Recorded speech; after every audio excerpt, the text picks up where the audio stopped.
A lot of this isn't going to make sense to you, and I'm sorry about that. I'm just going to start at the beginning, with the house.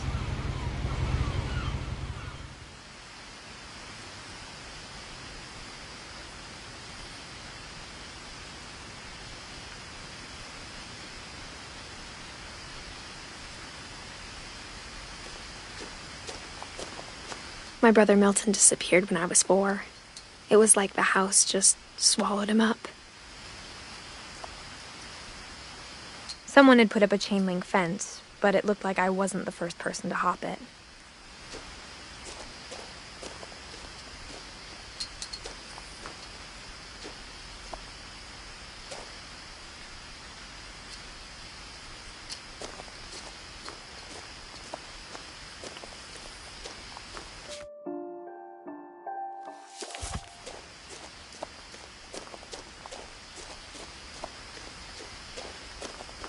I lived here until I was 11, but I wasn't allowed inside half the rooms.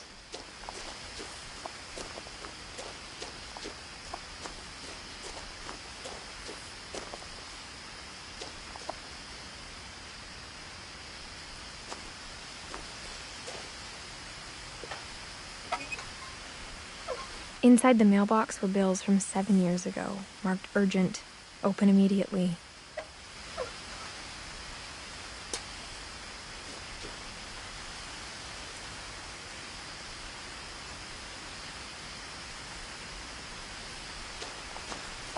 I hadn't been back since my brother Lewis's funeral.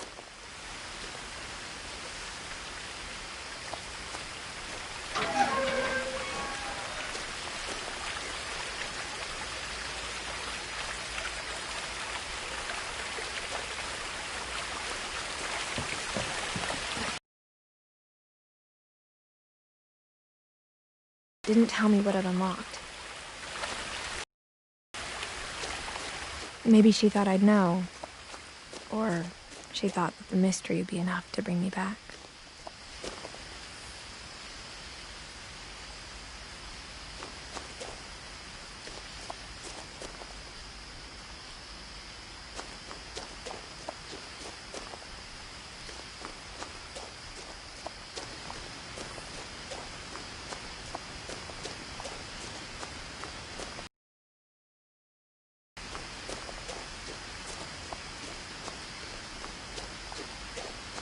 No one had driven this way in a long time, but I saw a few hoof prints.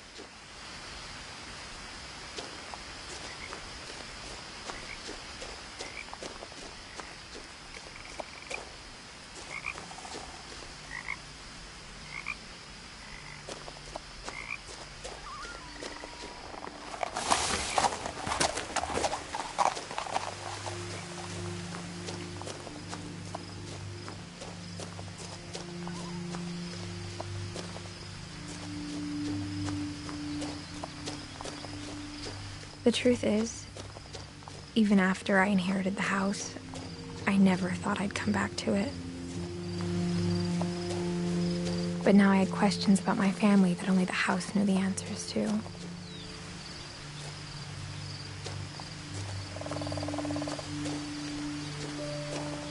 The house was exactly like I remembered it, the way I'd been dreaming about it.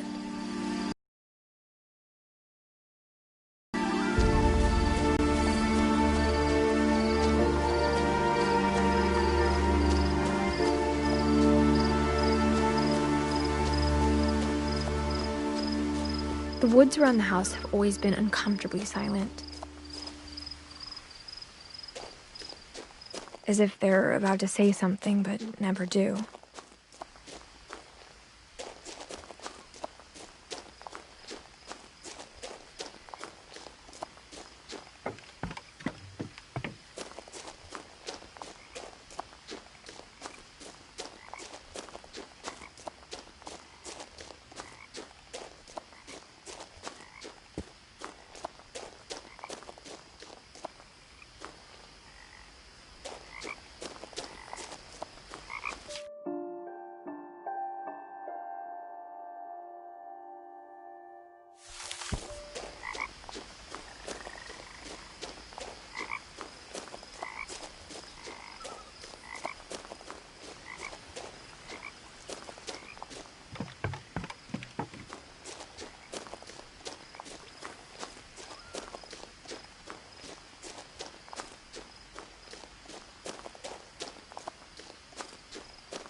I asked Edie once about the dragon in the pond. She said it had killed her husband. I was 6. It seemed like an odd joke to me, even then.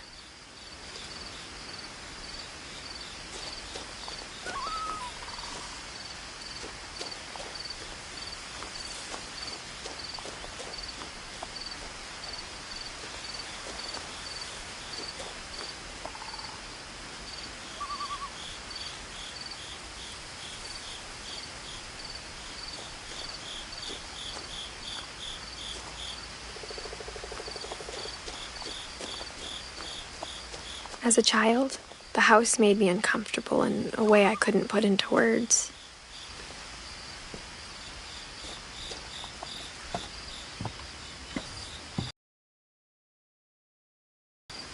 Now, as a 17-year-old, I knew exactly what those words were.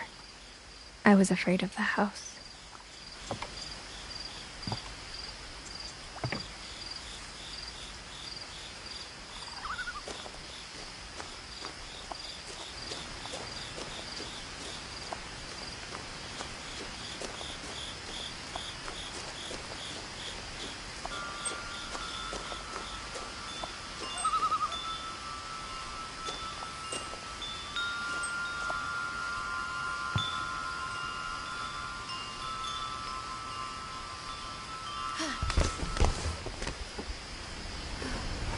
Crawling through the doggy door used to be a lot easier when I was...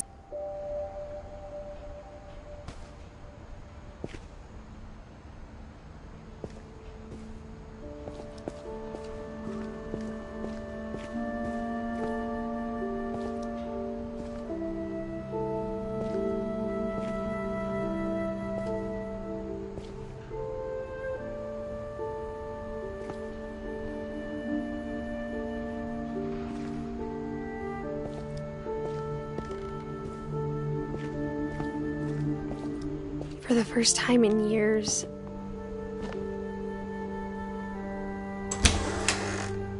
I felt like I was home.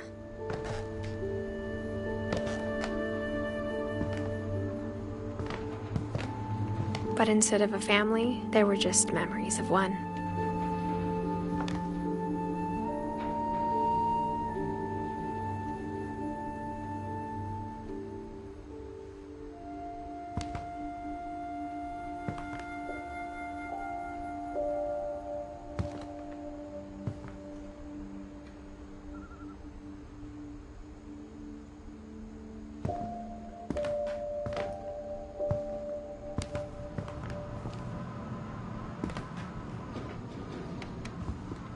Nothing in the house looked abnormal. There was just too much of it, like a smile with too many teeth.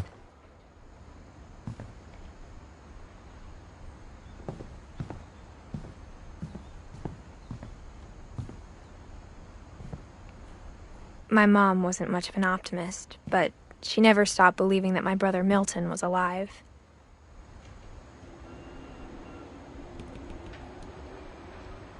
A lot of things got left behind in the whirlwind of that last night.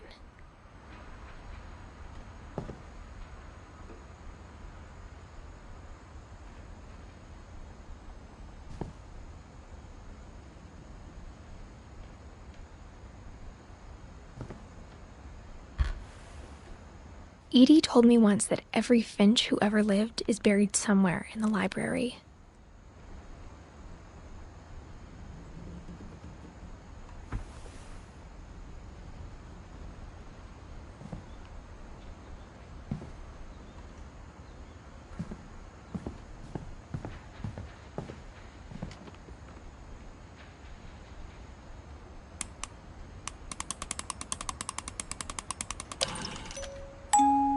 Great-Grandpa Sven built a music box for Barbara, along with the rest of the house.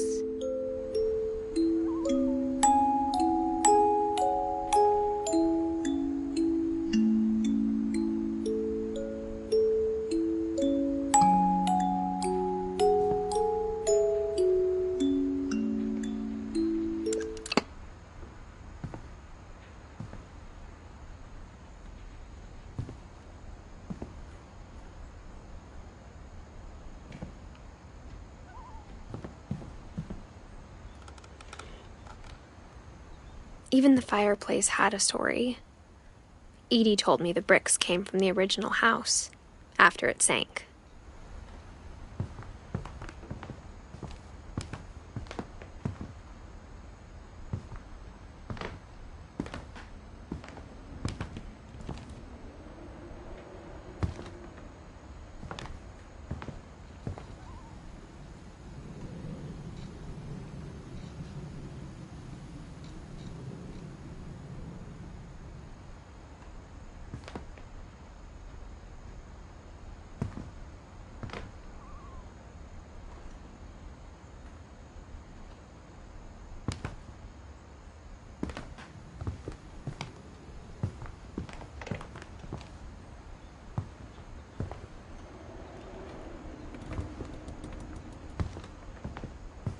The table was still a wreck from the night we left.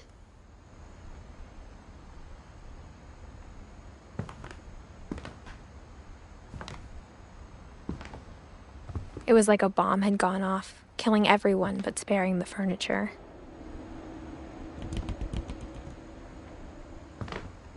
My mom was the only one of us who could imagine Great-Grandma Edie living in a nursing home.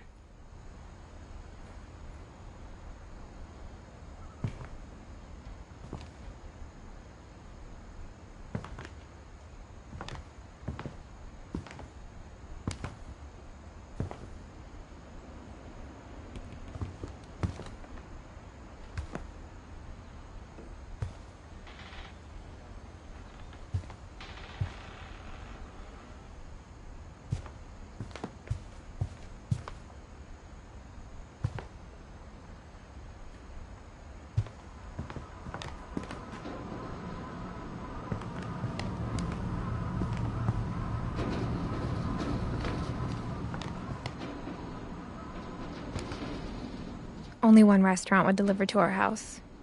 We had Chinese a lot.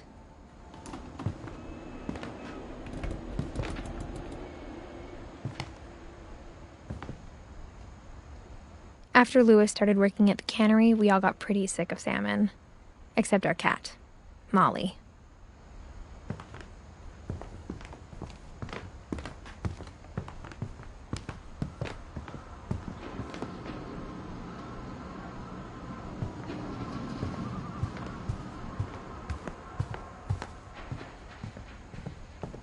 Mom always told me to stay out of the basement, so I wasn't too surprised when the key didn't fit.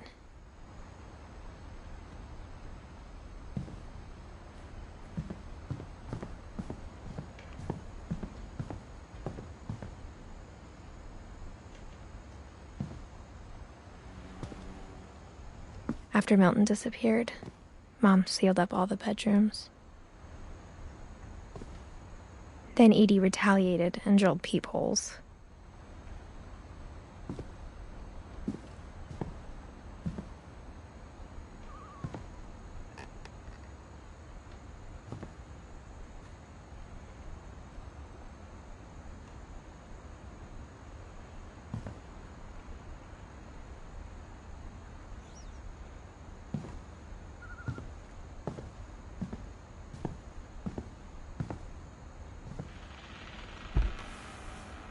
The last time I was in Edith Sr.'s room, I was 10 and she was painting my portrait.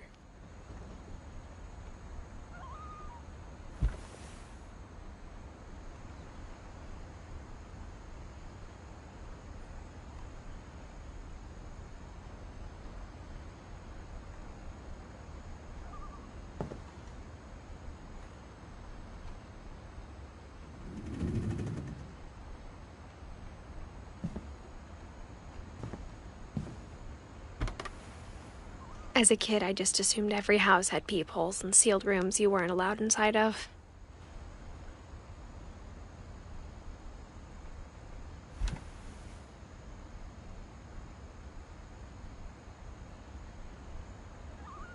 Spent 7 years sharing a room with his dead brother, Calvin.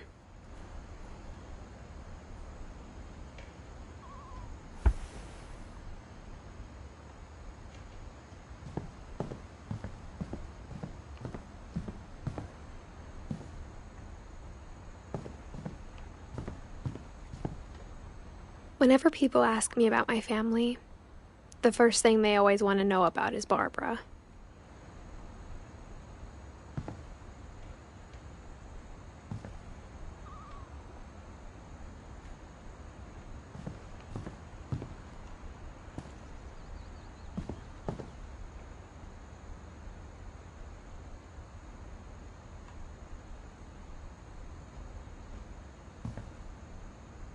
Edie's father, Odin, built the original house.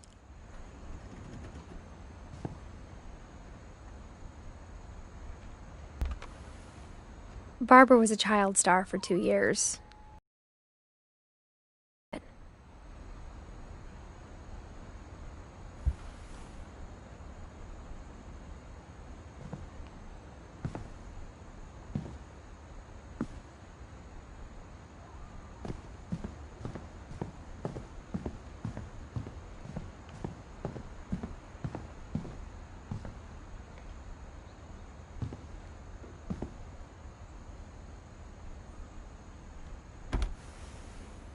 Molly always seemed like a girl I could imagine being friends with, if she hadn't died in 1947.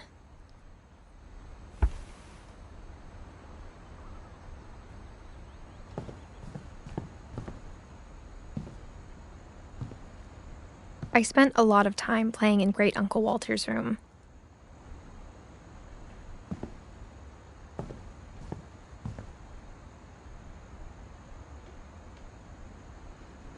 I think my mom sometimes regretted not sealing it up.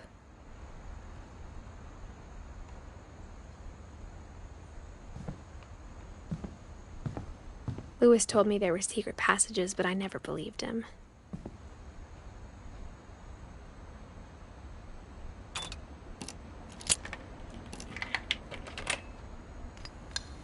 Turns out, my mom was really good at keeping secrets.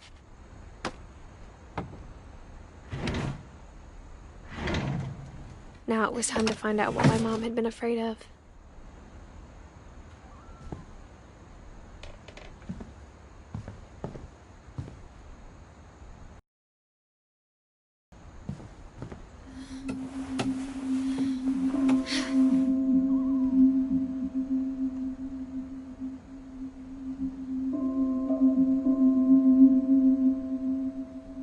From the paintings on the wall, it was clear my brother Milton had been here before me.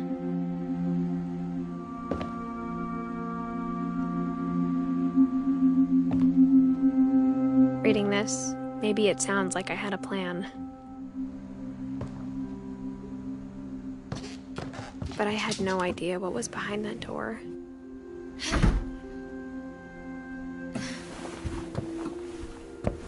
Just like I had no idea where all this was gonna lead.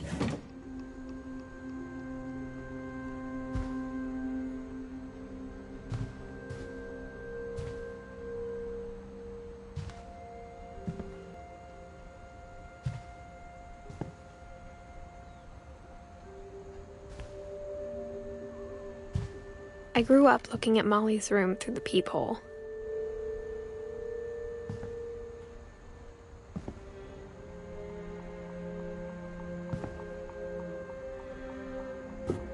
Molly's gerbil had a tiny bedroom with its own even tinier gerbil cage.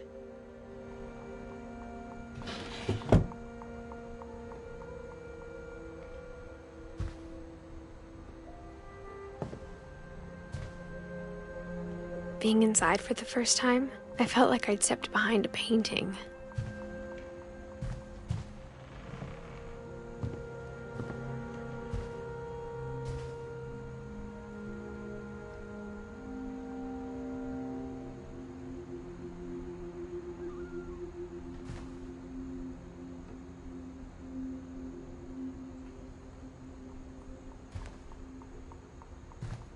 I got the sense Edie had spent a lot of time here, before my mom sealed the doors.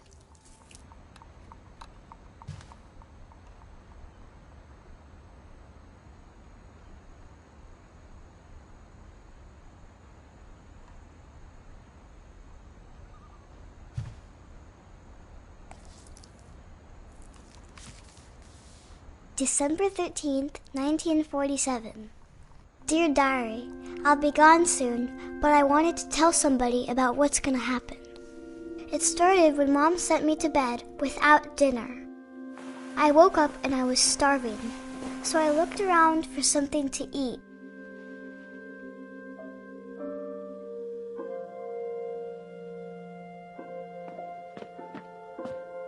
The gerbil food was dry, but I didn't mind it.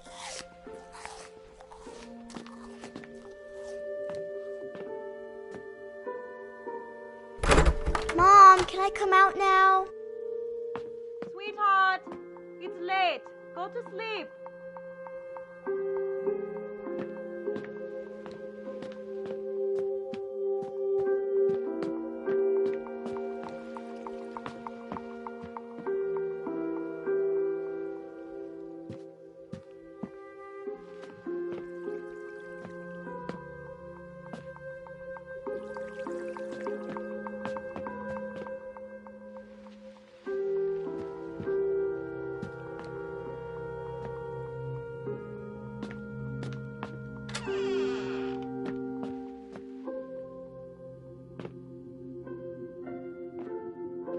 I kept eating and eating.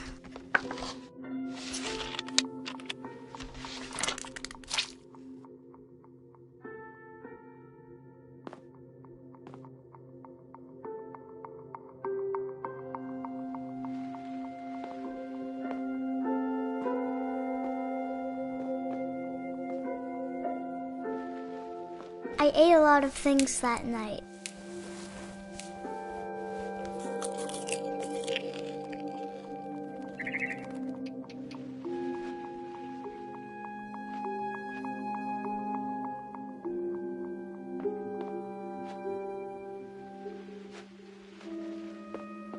Then I heard chirping outside my window. It was a barn swallow going back to her nest.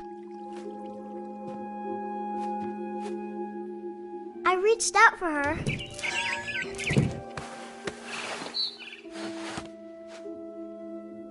And suddenly,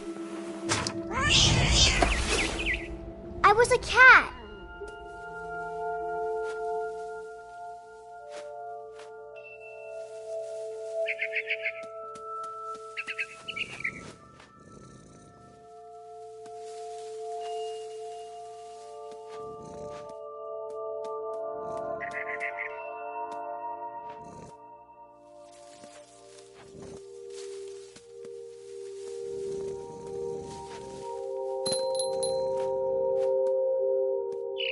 I tried to be quiet, but the bird was really scared.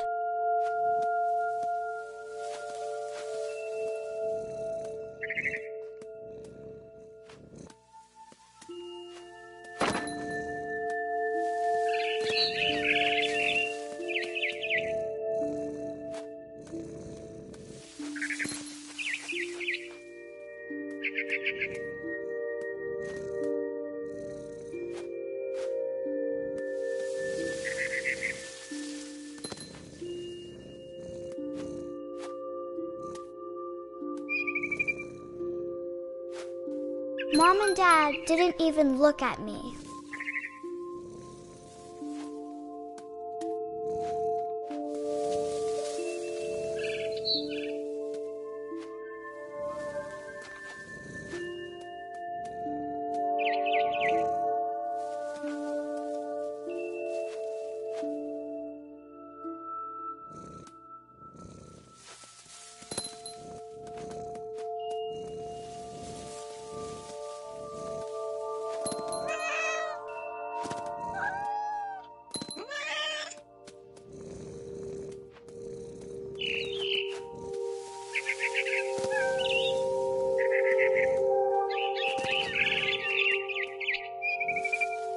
I jumped and I almost got her.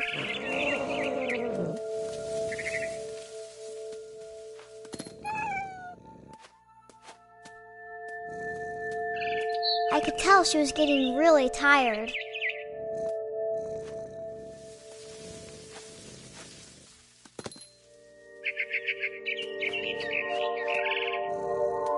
Now I was up in the big tree. I promised Dad I wouldn't climb it anymore. All I cared about was eating that mama bird.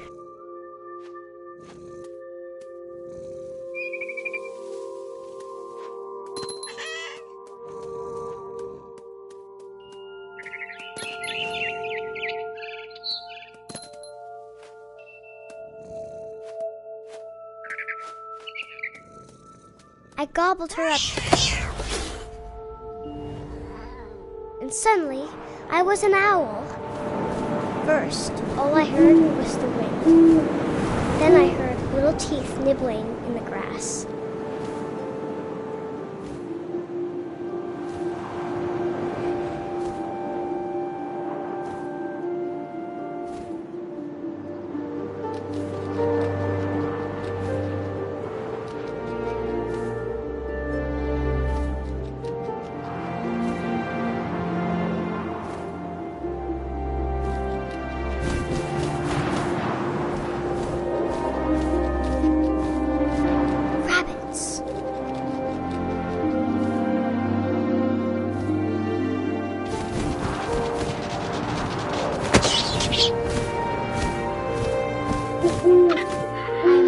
His face looking up and seeing mine through my talons. I swallowed him up, and I didn't chew one bit. Then I flew off to find something bigger.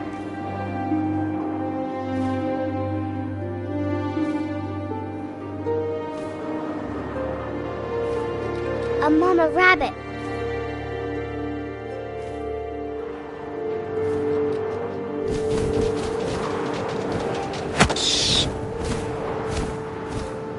She was almost too big to carry. I started choking, but I couldn't stop eating.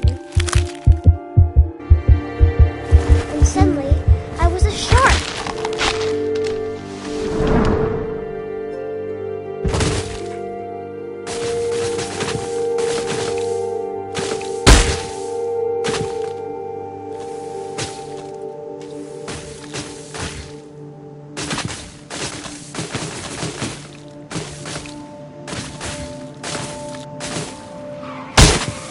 I rolled off a cliff and into the ocean.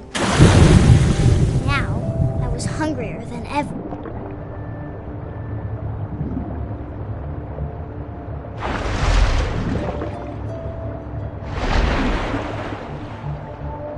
I wanted fat, juicy seals.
Tasted really good.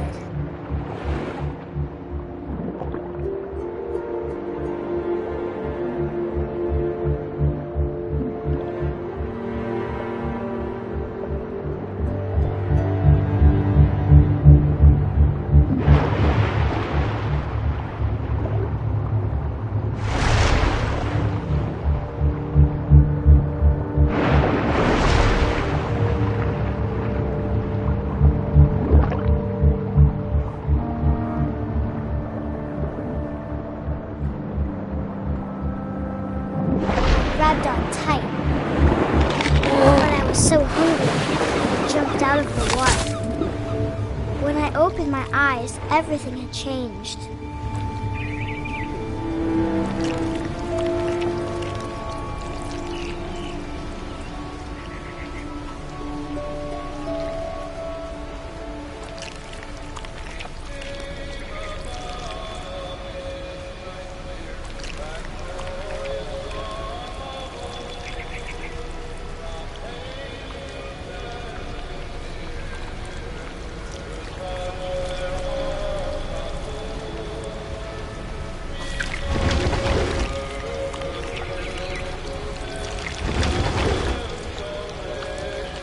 was a monster, and I smelled people everywhere.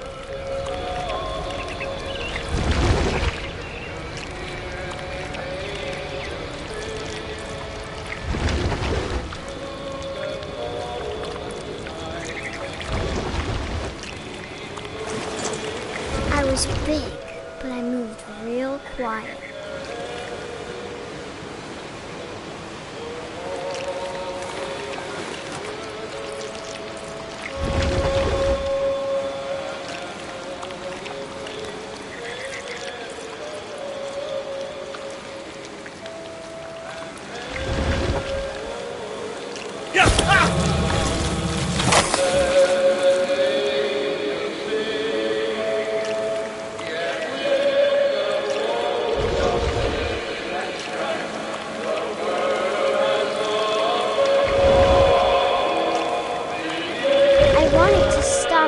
Also, I didn't.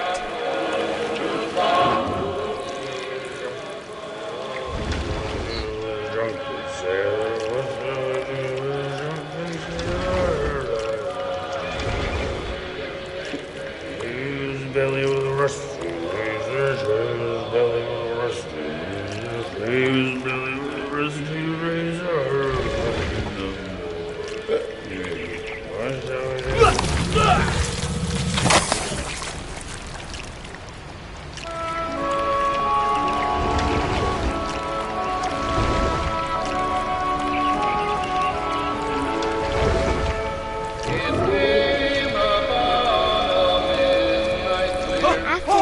Passenger, I was still hungry, and to cross the water we smelt into new, something I had to have, so I swam towards it.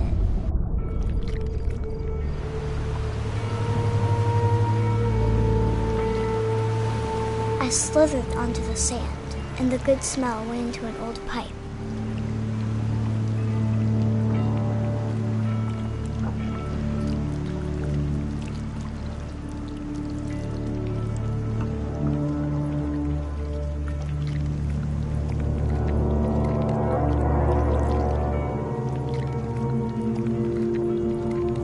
I got closer and closer.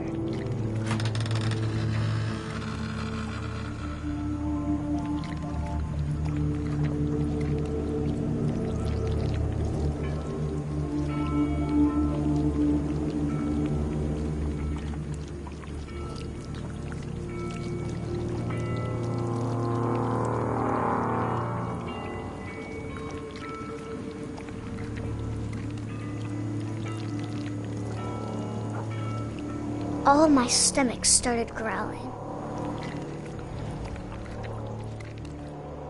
And suddenly, I was me again. I held my breath for a long time, but I couldn't hear anything. I think it's waiting for me to fall asleep. But it's not going to wait much longer. It needs to feed, and we both know I will be delicious.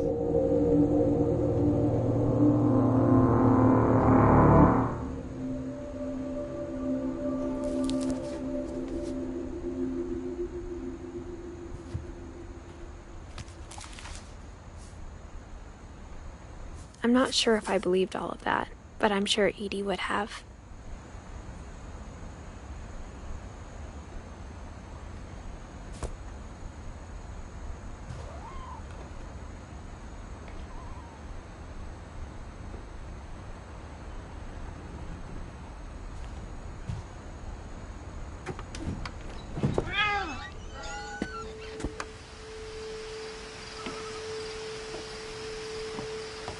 This will be obvious later, but my mom never told me any of these stories. Edie would have, but Mom didn't like bringing up the past. Though, when we adopted a stray kitten, she was the one who named it Molly.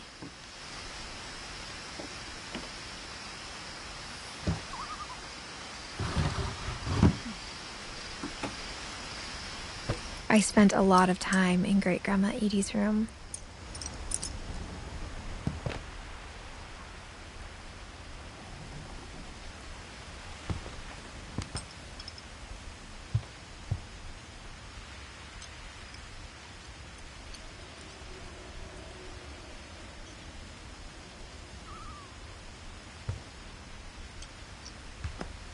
Edie gave a big interview about a mole man living under the Finch house.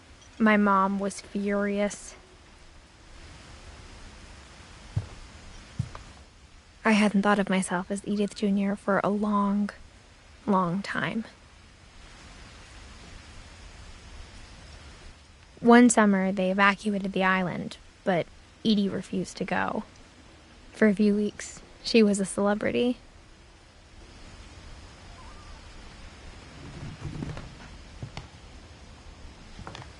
When Edie told people Sven was killed by a dragon, she could also have said he was building a dragon-shaped slide that collapsed. She could have, but she didn't.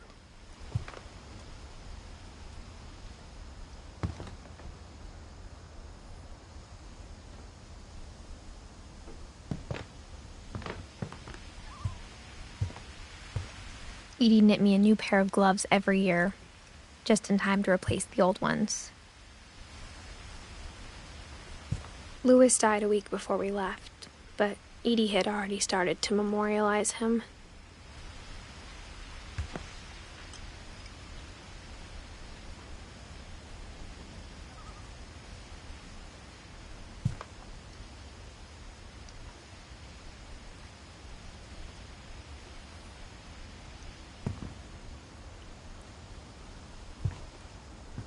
Her room was like a museum.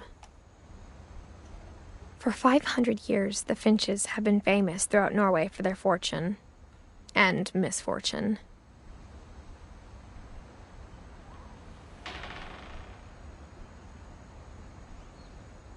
Odin Finch buries the latest victims of the family curse, his wife Ingeborg and their newborn son, Johan. On January 7th, 1937, he set sail with his family and his house, hoping to leave the curse behind.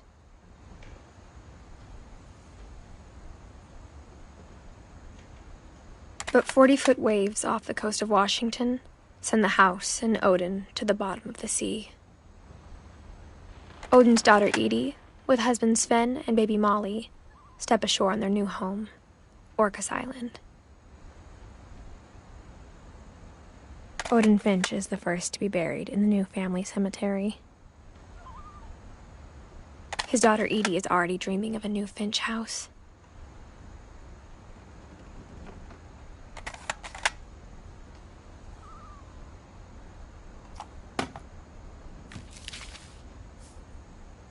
Whatever's wrong with this family, it goes back a long ways.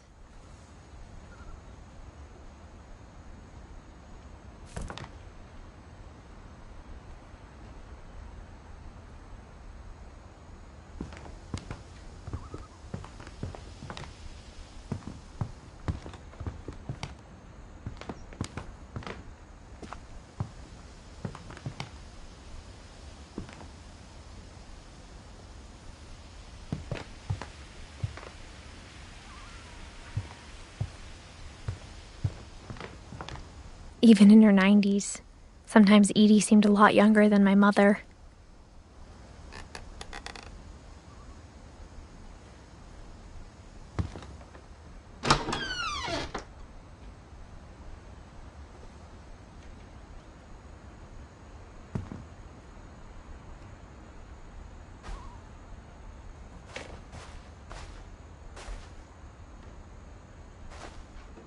The only trace Grandpa Sam's first wife, Kay, left on the house was the pink bathroom. It was a pretty big trace.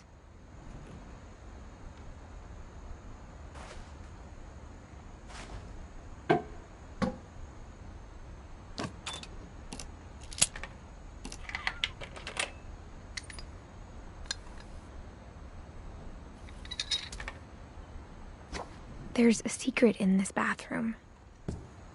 It's in the last place you would look. It isn't in the cupboard. It's hidden in this book.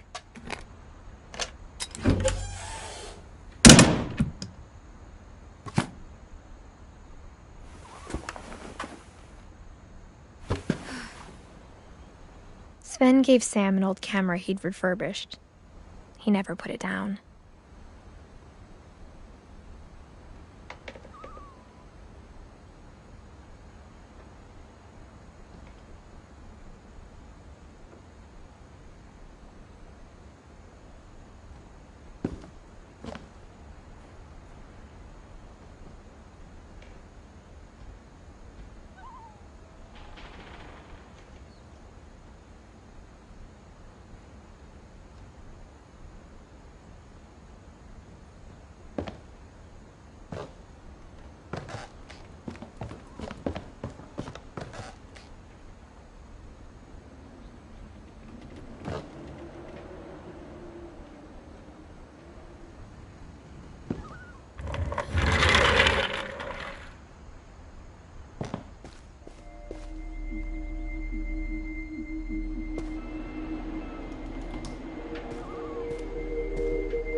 I knew Grandpa Sam had a twin, and that he never talked about him.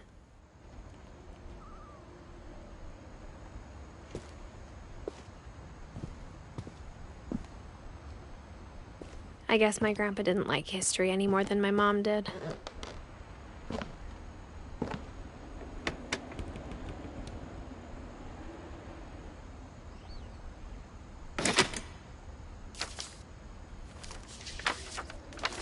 How I Want to Remember My Brother by Sam Finch.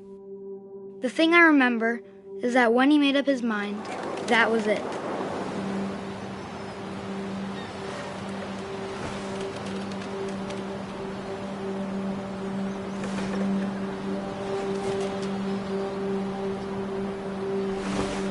My brother said he'd die before he ate another mushroom. And he did. At Barbara's funeral, we swore we'd never be afraid again. And he wasn't. I think Calvin always wanted to fly. Sam! Calvin! Dinner's ready! Coming!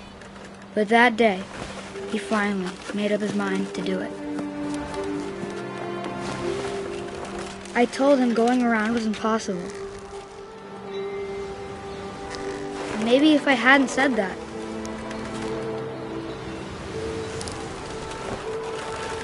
Calvin! I'm not gonna tell you again! maybe if the wind hadn't picked up, then maybe he'd still be here. But I doubt.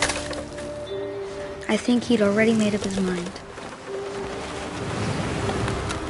That's what I want to remember about my brother.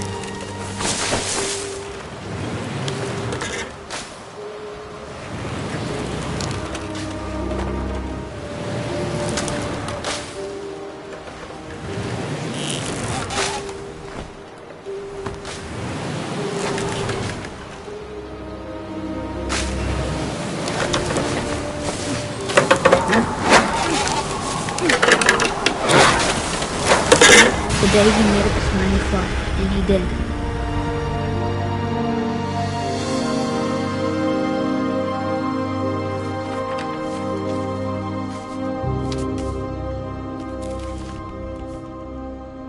Calvin's story felt strangely familiar. When I was younger, I remember trying to do the exact same thing.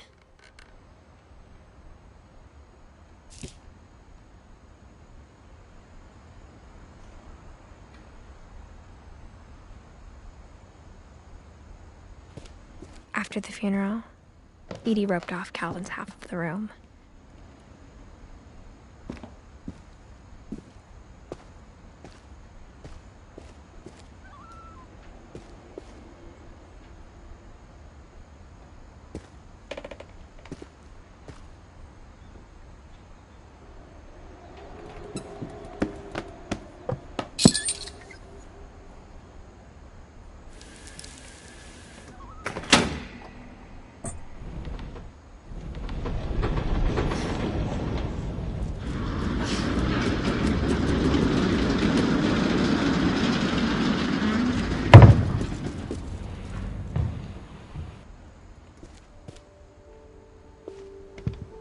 The passages were a pretty tight fit. They'd obviously been built for smaller hands and bellies.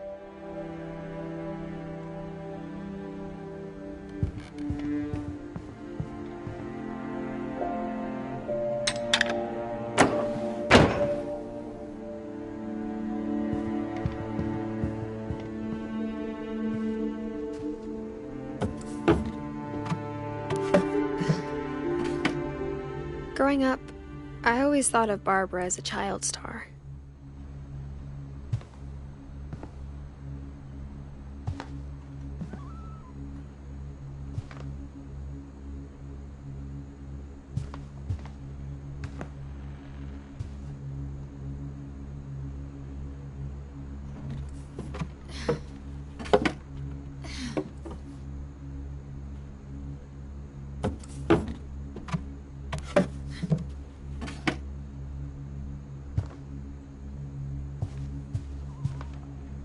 I never thought about how hard it must have been for her afterwards.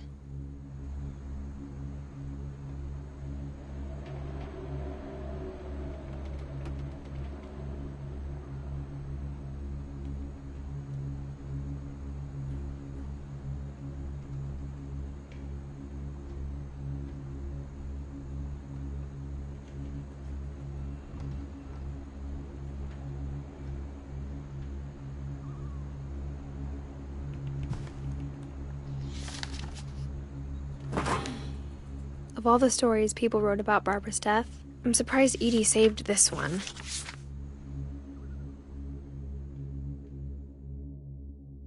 Old Jack here with another ghastly tale inspired by America's most unfortunate family. I'm calling it The Surprise Ending of Barbara Finch. As a child star, Barbara was famous for her scream. Now at 16, she was all washed up. A has-been. But in a lucky break, she'd been asked to perform her signature scream at a local convention for monster movie fans. It was just the boost her career needed. Unfortunately, her scream hadn't aged well. Getting better. I think you just need the right motivation. Her biggest fan and current boyfriend, Rick, was about to demonstrate when... Now that was a great scream. It was Barbara's father, Sven. He'd slipped into a table saw and had to be rushed to the emergency room. So Barbara got stuck babysitting her youngest brother, Walter. Her convention comeback was canceled. Okay, I'm hearing frustration, but I'm not hearing terror. What if I tried... A gang of hoodlums in Halloween masks have been terrorizing Orcas Island tonight. Police are urging residents to... That came from the basement. You're right! Also, I loved your delivery on that. Why is your basement door locked? Because my dad likes making puzzles and secret passages. There's a key hidden in the music box. The secret is to keep winding and winding until finally the key pops out. Thanks, babe. I'll be back in a sec. 20 minutes later, Rick hadn't returned. So Barbara went to look for him, right on cue. She reached for the music box. And as she wound the key, she listened for Rick, but the house was silent.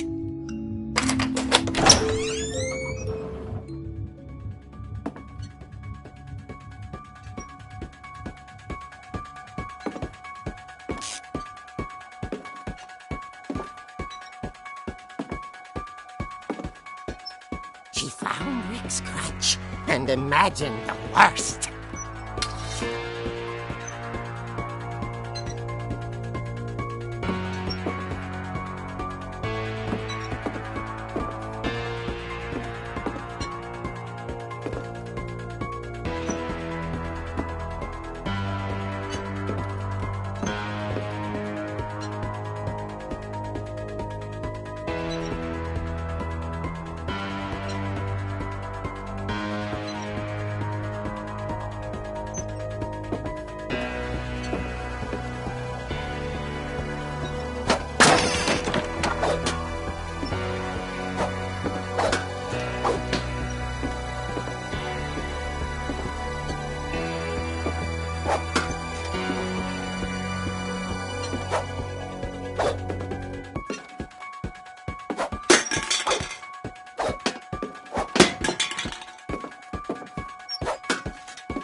Leader is the infamous Hookman killer, Dr. Carl Hamill, who impaled and then ate his family 10 years ago tonight.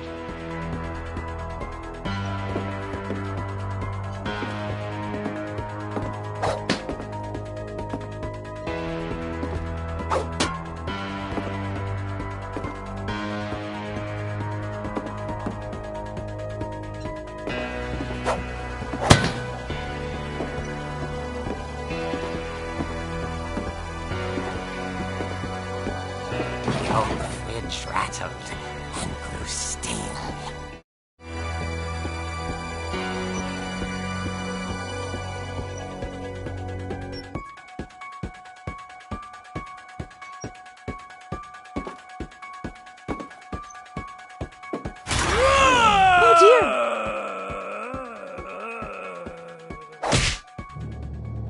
Oh! Rick? Barb, relax. I was just trying to scare you to help you find your scream. Well, I'm not scared, Rick. I'm furious. Then act furious. All I'm getting from you now is that you're hurt and confused and you're... She threw him out, but she kept a little something to remember him by. Barb, have you seen my other crutch? And she was still holding it when she fell asleep watching the Late Picture Show. Hours later... Barbara! Walter, what's going on up there? Ah! Okay, I'm coming up, but if this is a trick, you're dead, Walter.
Walter had vanished, but his bedside radio was still on. Orcas Island police described the man as 6 feet tall, with a steel hook for a hand. Residents are urged to lock all doors and windows and notify the police of any suspicious activity. Barbara turned, saw the hook man, and was speechless. He was quite smashing.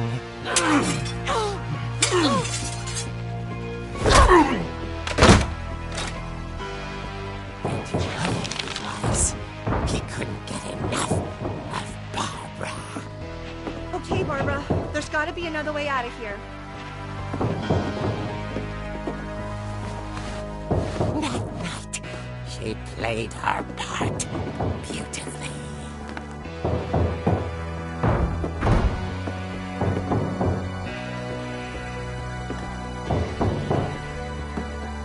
Molly's door hadn't been opened in years. The hinges groaned.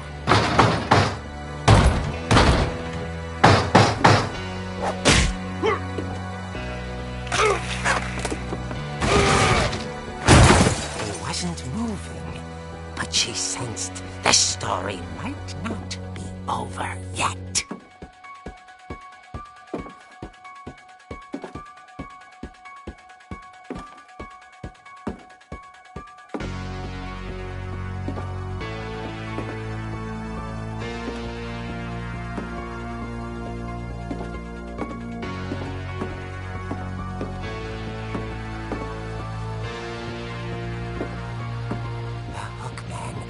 Vanished. She listened for his breathing, but all she heard was...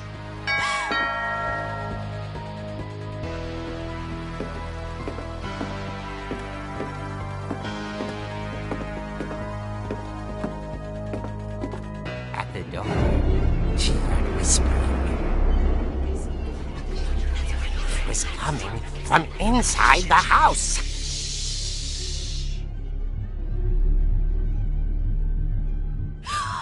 Oh dear. Surprise! Bravo, Bob! You were wonderful! The monsters had come to surprise her. For Barbara, it was a dream come true. Then she saw what kind of monsters they were, and she realized what was about to happen. She was going to be famous. And with her final breath, Barbara Finch gave the performance of her life.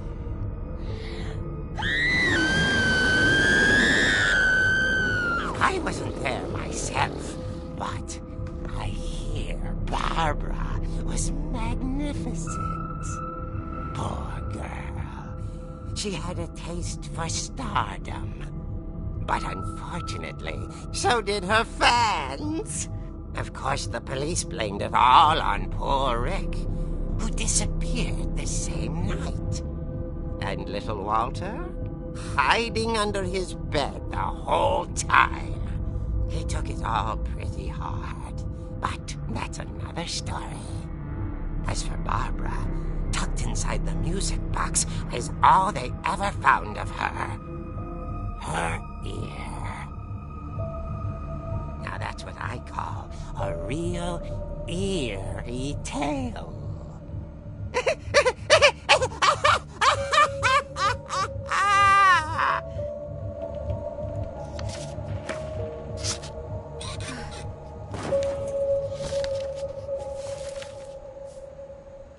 Edie told me all Barbara wanted was to be remembered, as absurd as that comic was. Maybe what Edie saw was a happy ending.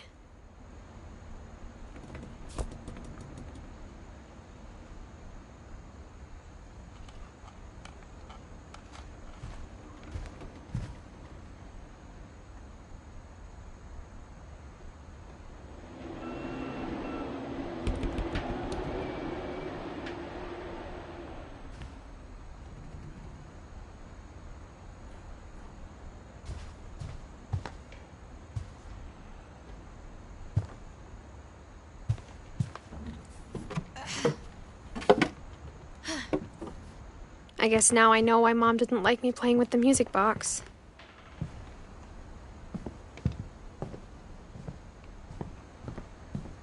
Mom must have locked the third floor stairs on the night we left.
Mom said the basement was off limits, unless I wanted another tetanus shot.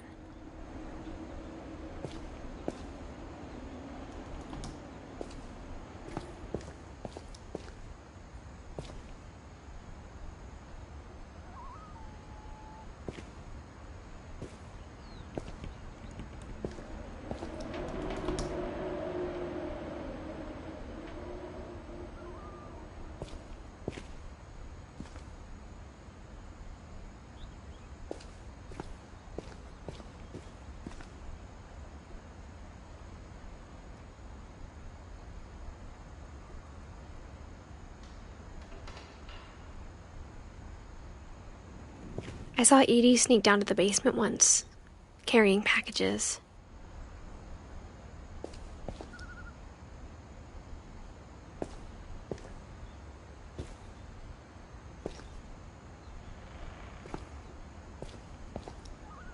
I thought maybe she was hiding presents.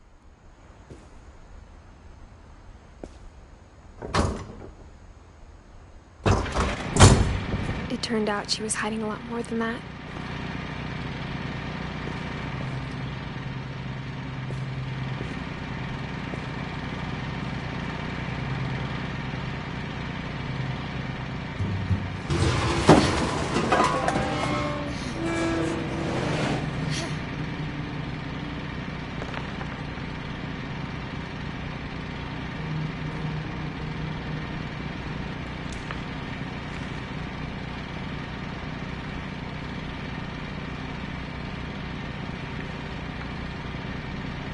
I remember asking Mom once about where Walter had gone.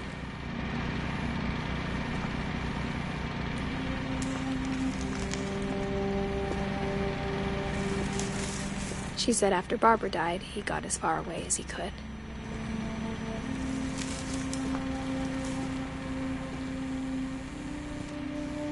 If there's a pattern in all these stories,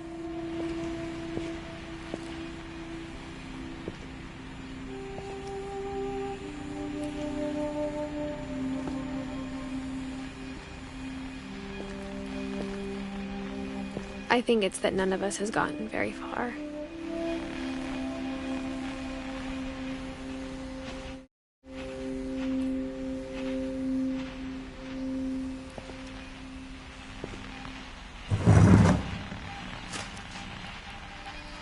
Goodbye, everyone. I can't believe I've been down here for 30 years. On that first day, after the shaking started, I didn't think I'd survive the week.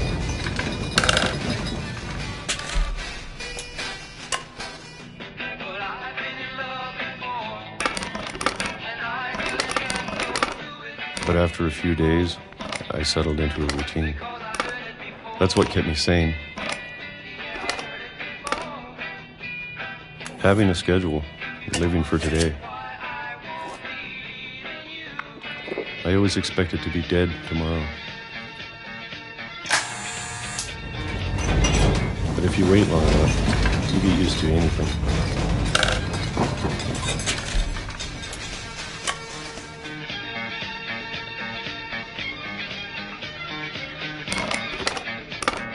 Even a monster on the other side of the door starts to feel normal. Almost friendly.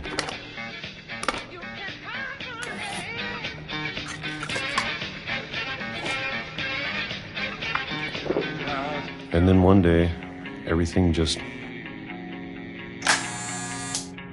stopped.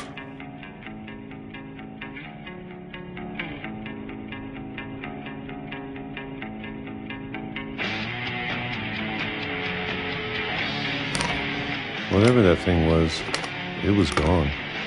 Maybe it got tired of waiting. Or maybe I just got tired of being afraid.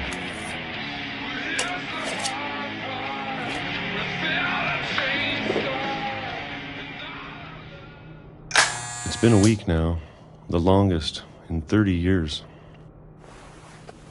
I'm done waiting. I have to leave while I still can.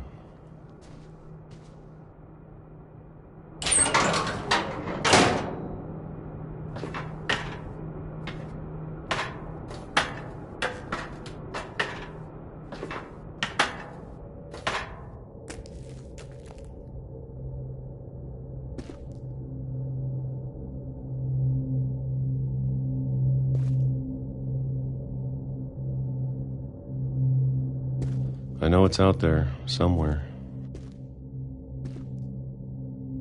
Barbara. And Calvin.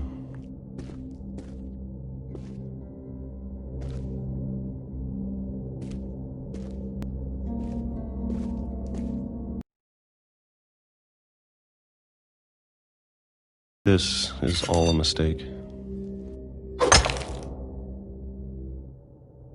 But I need to stop living the same day, even if it kills me.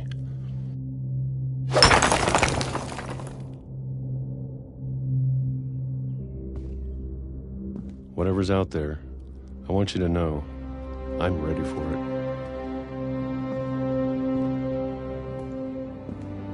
I'm going to appreciate all of it, especially the food. I don't mind if I only have a year left, or a month, or a single week. I'd be happy with one new day. I can already imagine the sun on my face.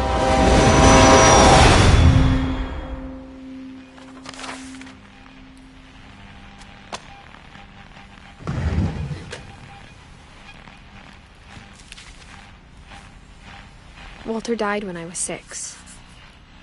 I can't believe my mom never told me he was down here.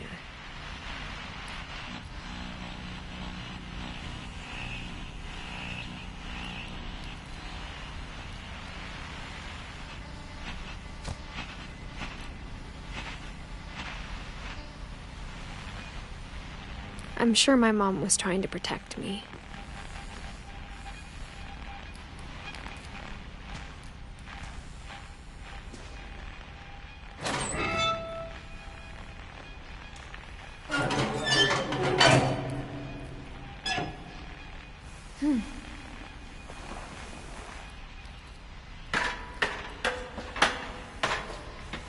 Maybe she was afraid I'd end up like Walter. But if she never told me about an uncle under the house, I can only imagine what else she was hiding. I don't want to make the same mistakes she made. Trying to bury something.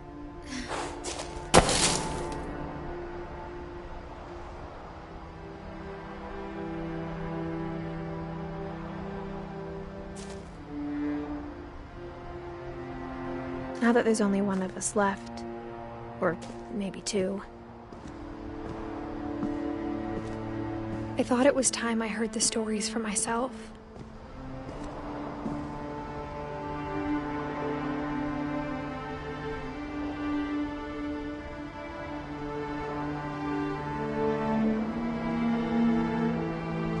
And found out what happened to everyone else. But now I'm worried the stories themselves might be the problem. Maybe we believed so much in a family curse, we made it real.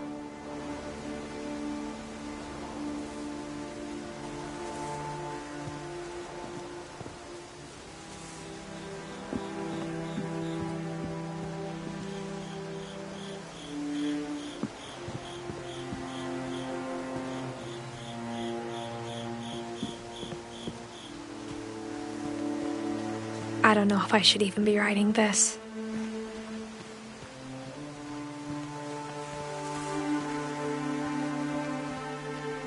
Maybe it'd be better if all this just died with me.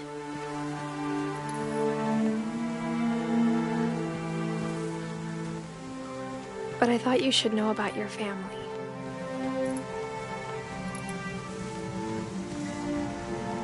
And the history you're a part of. Though to be honest, I feel as lost as you probably do right now.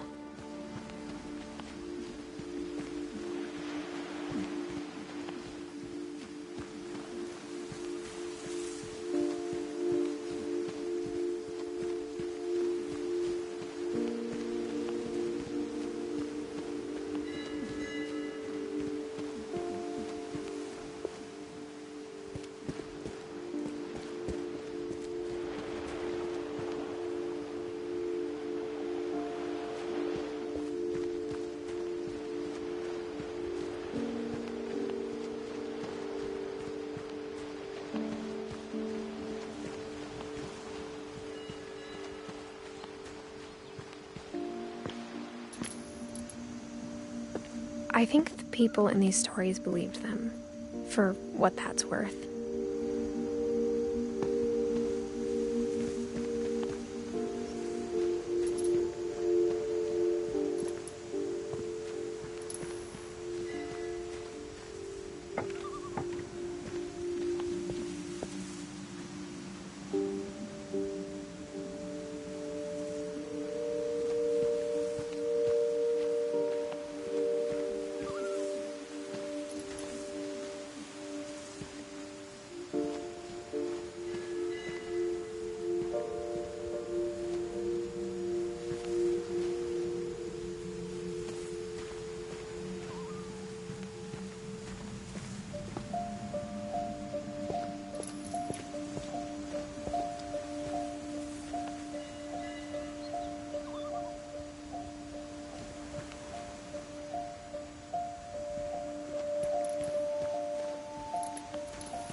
And when you look at the house, that history of imagination and stubbornness and madness,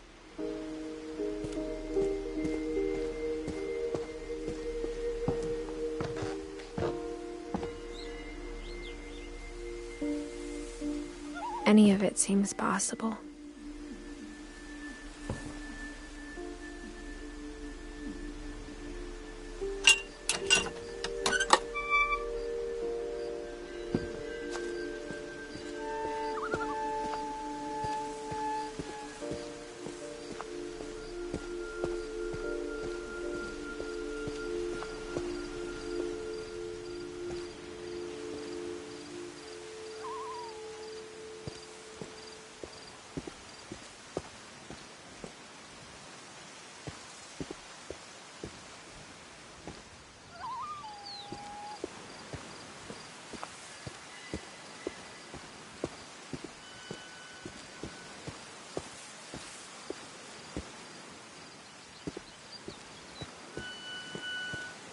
I think we've been surrounded by death for so long, we've just gotten used to it.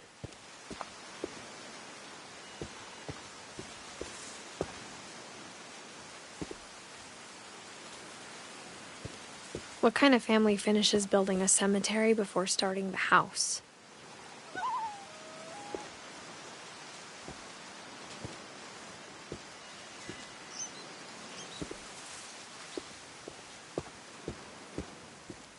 It's embarrassing for me to admit this, but the pet cemetery made me more uncomfortable than the human one. 3 of the gerbils were mine, and 2 had been my fault.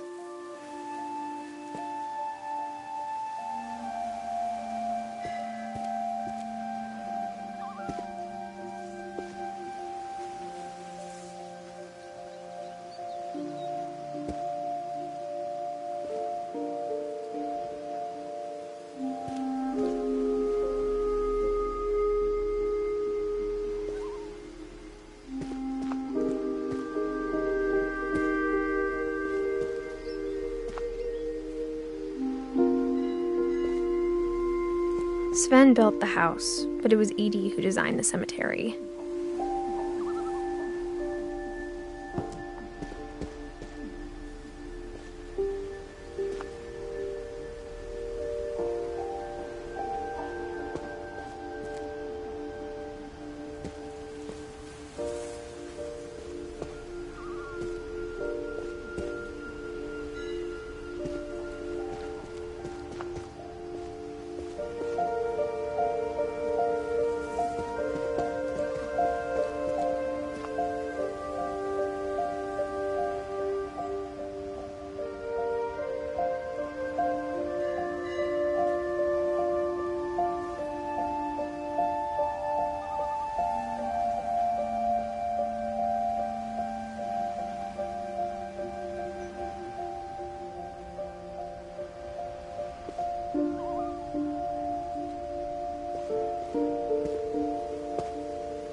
I'm sure Odin's monument had been Edie's idea. My mom was always trying to move on, but for Edie, the past never went away.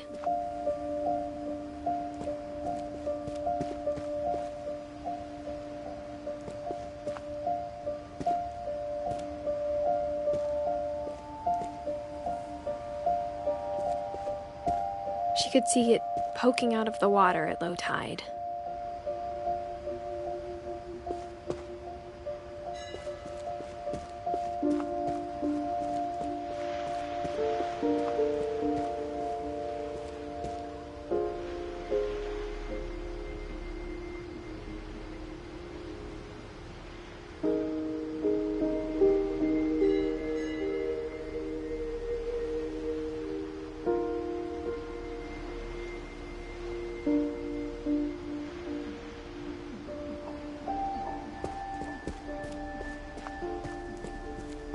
Edie's side was always easier for me to understand.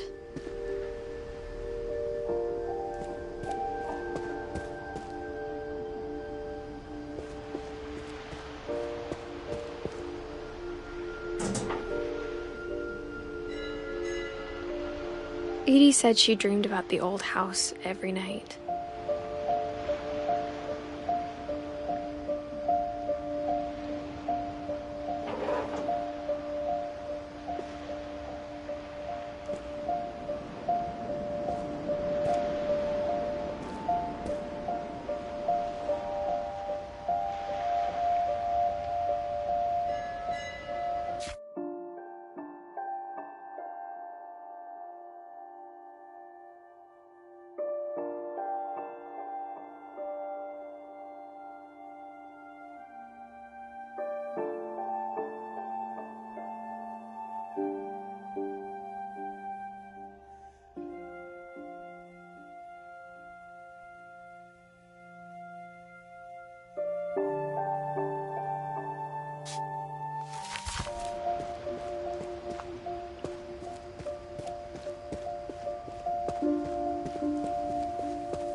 But the older I get, the more I can see where my mom was coming from. Her dad had been pretty strict, but it wasn't enough to save her brothers. She was just trying to do better.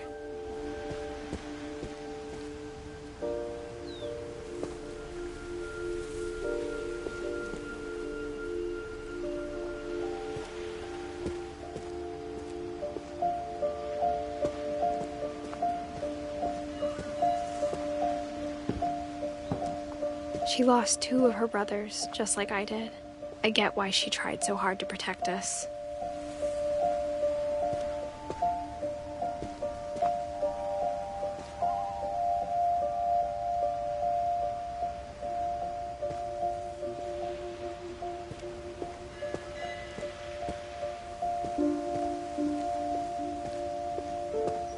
There's so many things I wish I could ask my mom now. Part of me thinks this is what she wanted all along. For me to come back someday and find everything out for myself.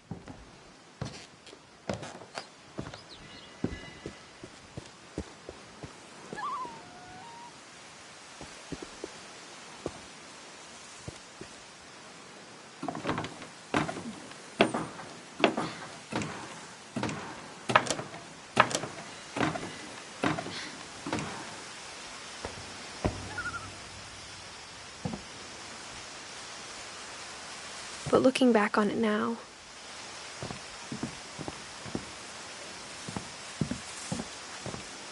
If she told me there was going to be so much climbing, I never would have come when I was 22 weeks pregnant.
I never met Grandpa Sam, but I think he and my mom had a lot in common.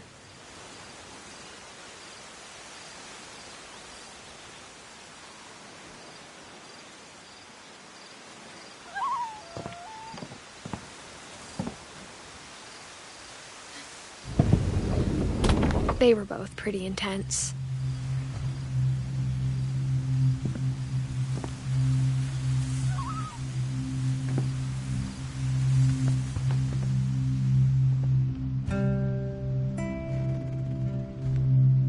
Sam spent his life shooting photos, but Mom said he got nervous being in front of the camera. I guess we're all afraid of something.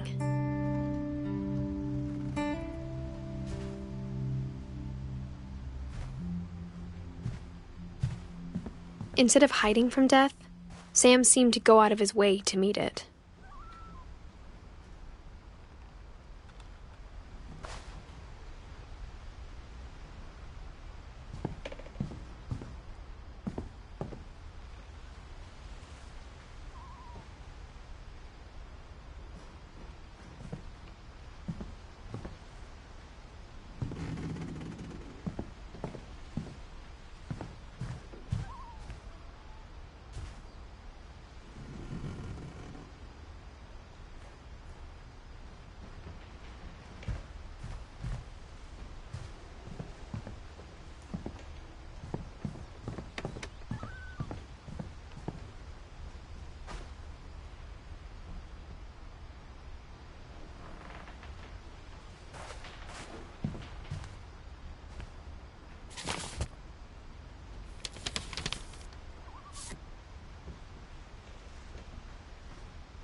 Dawn, I promise, you'll never forget this weekend.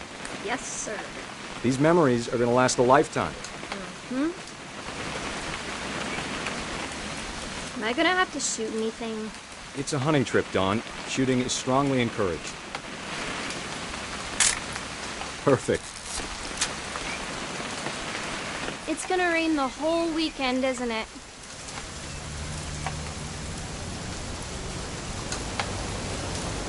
I will never forget this weekend, Dad. That's the spirit. Okay, got it. I'm gonna take some pictures, okay? Just be careful. That camera's older than you are.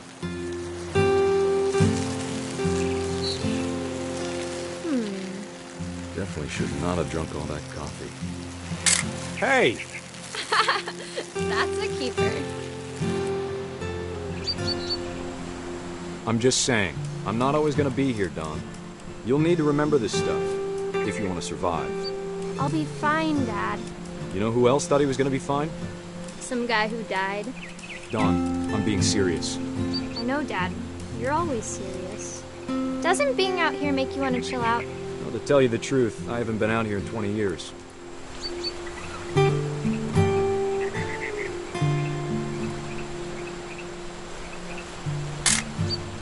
Dawn, don't you think you could find something more interesting to photograph? Last time I was with my brother Calvin. Man, that was a great trip. Your grandpa Sven taught us how to fish, how to build a fire. We found an old logging trail. There were deer everywhere. I bet if I could remember where that trail was, we'd spot a buck for you in no time. Give me a minute to check the map.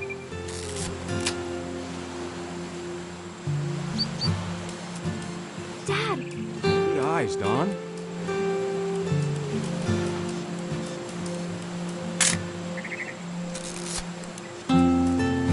Before you take the shot, let me get a picture of you.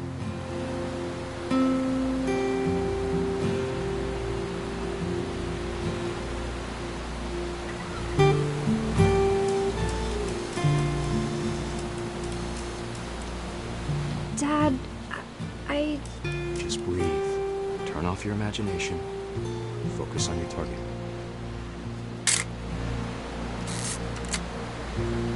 Let me get behind you. Do I have to do this? Dawn, you don't have to do anything. But if you want to survive, you'll need to be strong. Great shot, Dawn!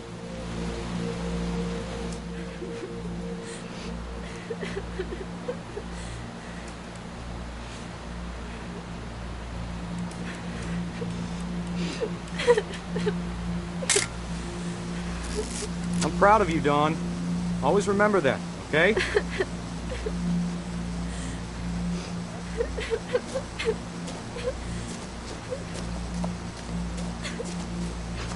Sorry, Dawn. Just gotta reset the timer.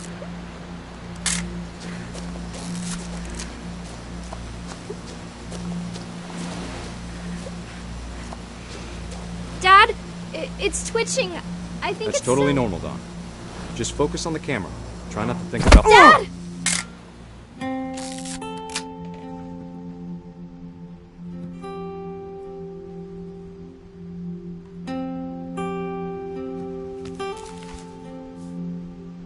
Of all these stories, that's the one I wish most that my mom had told me.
After Sam died, my mom and Edie got really close.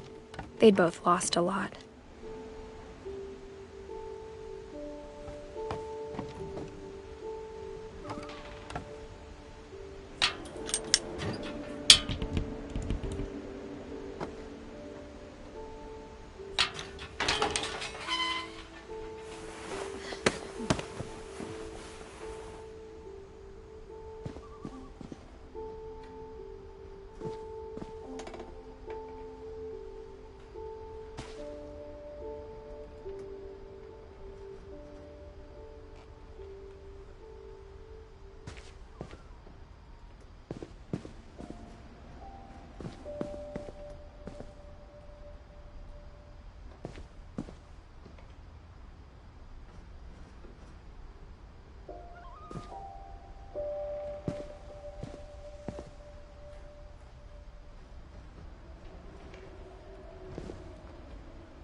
I can't imagine my mom ever writing poetry, and yet...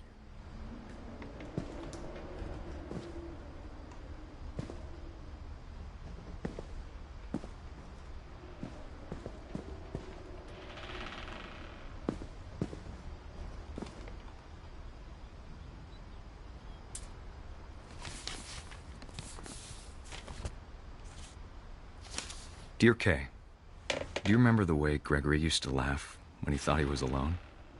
Like something funny was happening, but only he could see it.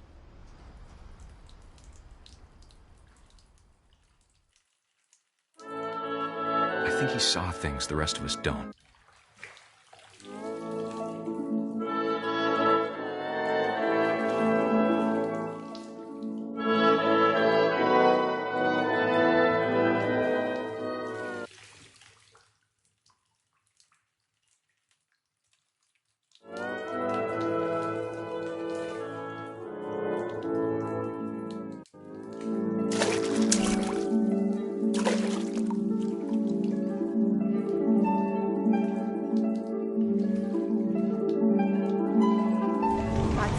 Gregory, it's time to...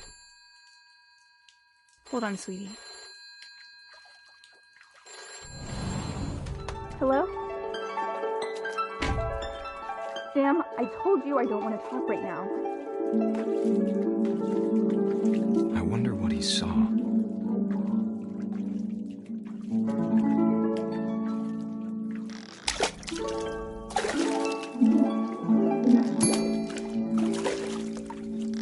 What his world was like.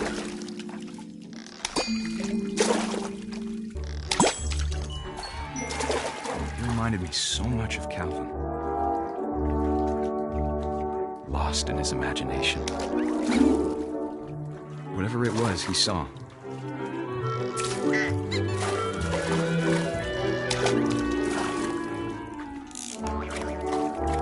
It sure made him happy.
Baby being too happy.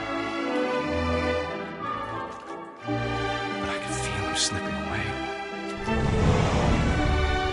Sorry about that, Gregory. I know you did everything you could. Maybe if I hadn't called that night. Damn it. Hold on, I don't want Gregory to hear this.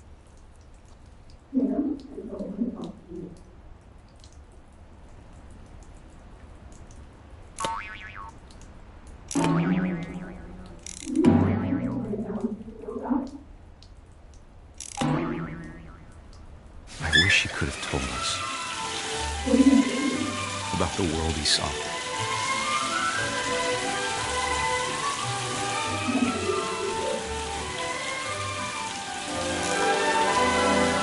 There's so much I don't understand about Gregory, about everything.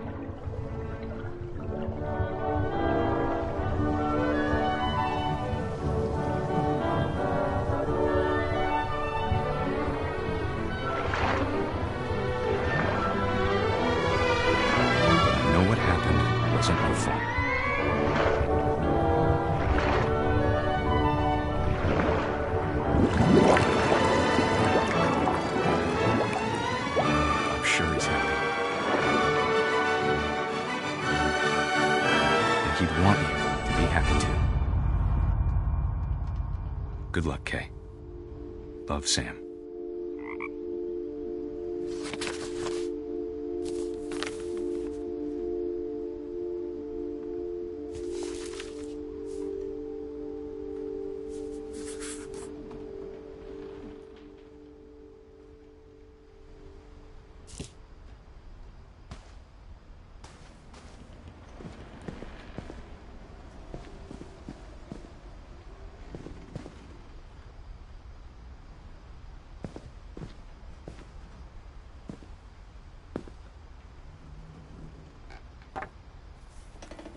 A poem for Gus, who always said the wedding was a bad idea.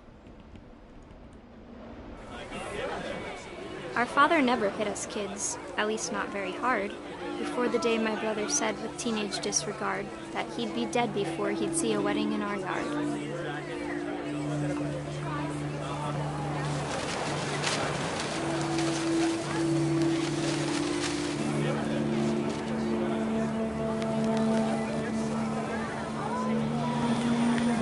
Father made him come, of course, but Gus stood far apart, just flew his kite and bottled up the storm inside his heart.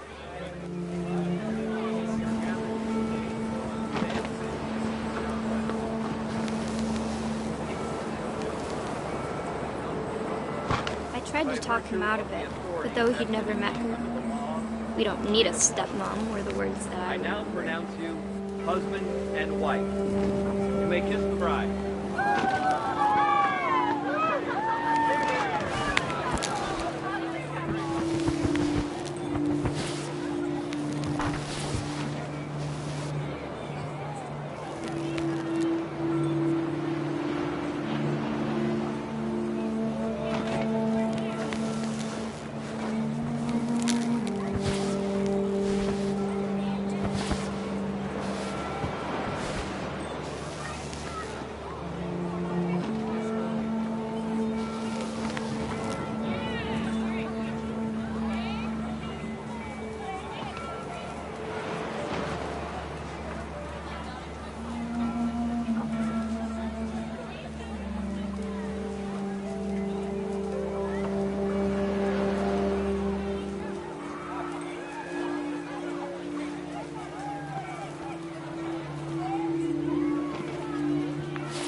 When the time for photos came, Dad ordered him to Come here.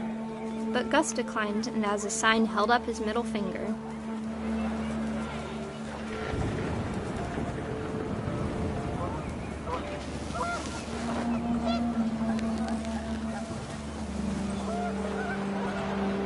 The wind picked up, and panicked geese appeared and quickly went. But all the humans did that day was go inside the tent.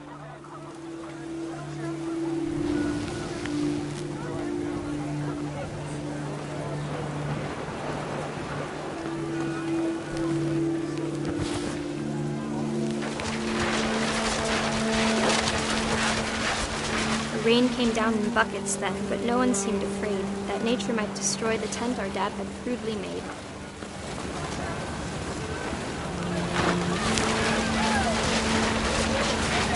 The thunder sounded much too close and full of angry power. But all my father said to this was, "Make the music louder."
wish that I could truly say I thought about you on that day.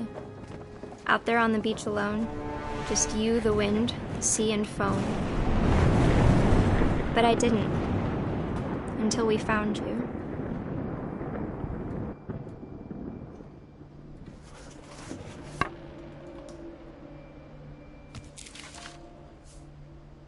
She never talked about him, but Mom told me once if I was a boy, they were going to name me Gus.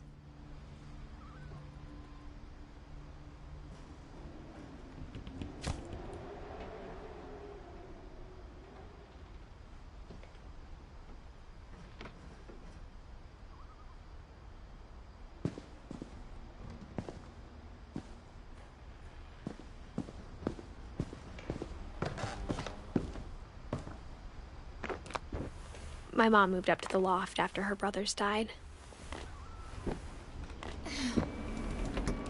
At the time, it was as far away as she could get.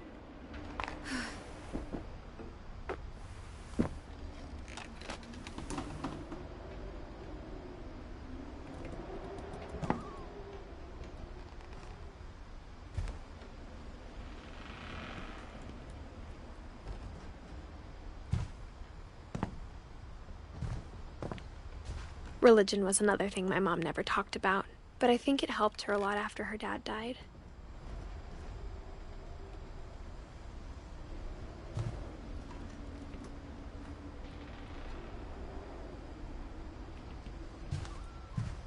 She spent a summer building houses in Calcutta, where she met my dad, Sanjay.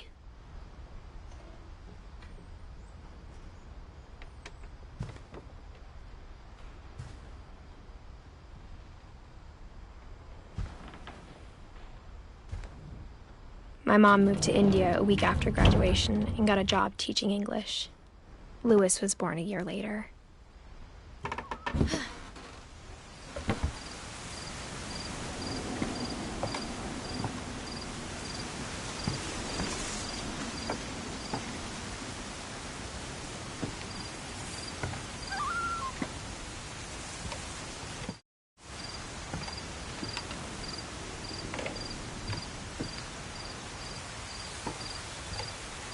When my dad died, I don't think Mom knew where else to go.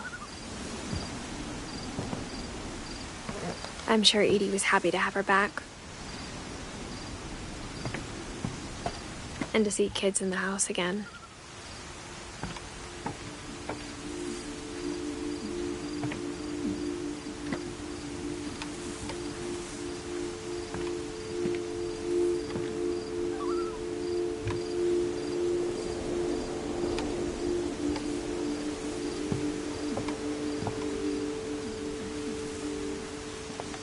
The house had to get a little bigger, but Edie was used to that.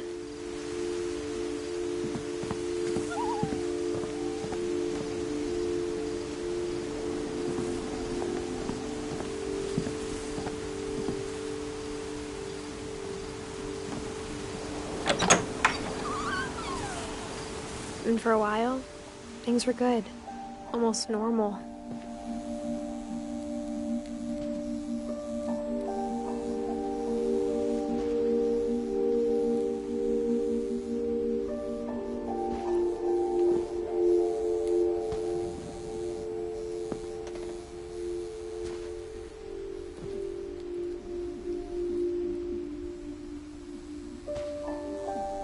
But it didn't last.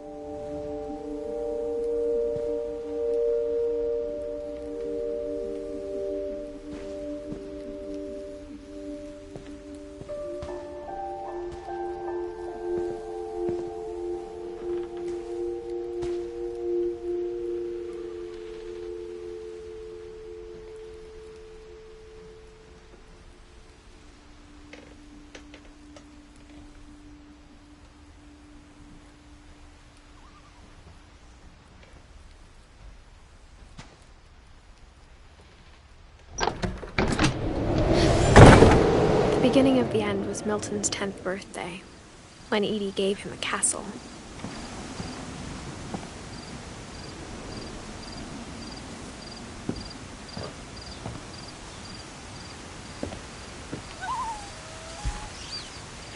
After Milton disappeared, the only thing he left behind was a room full of paintings.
I think Edie was happy to finally have another painter in the family.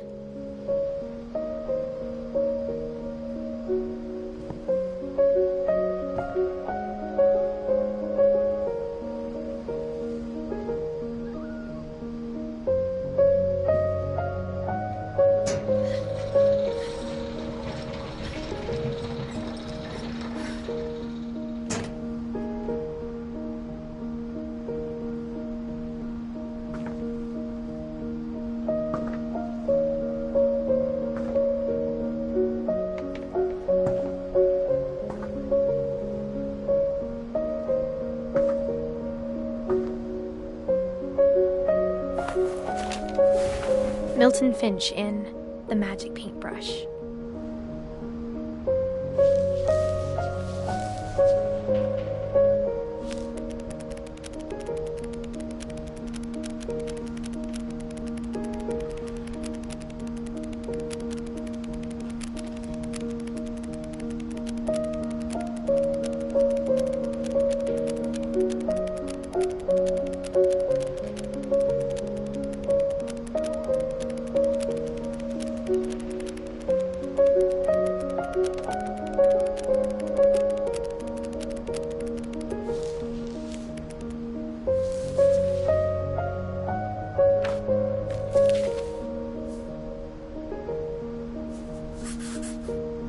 I was 4 when Milton disappeared.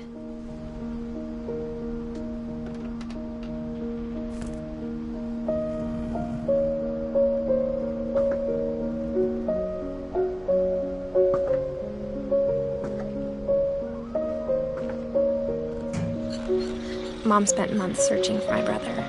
Then she sealed the doors.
Whatever Milton had found in the house, Mom didn't want it getting out.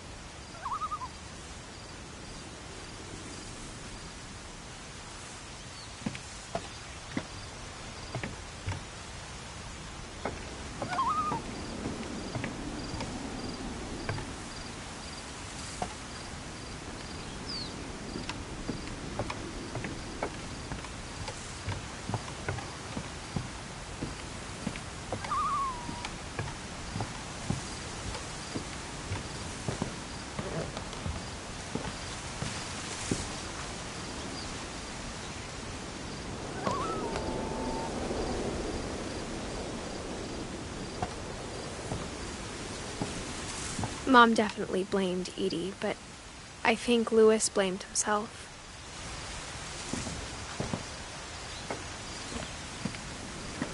After he graduated, he just spent more and more time in his room, until Mom got him a job at the cannery.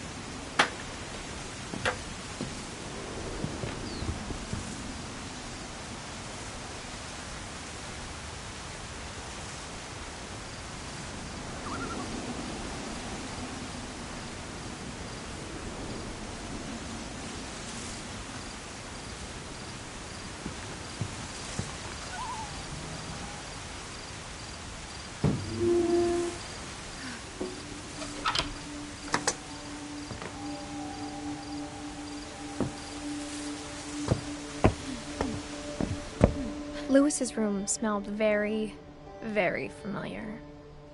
That part of him lived on.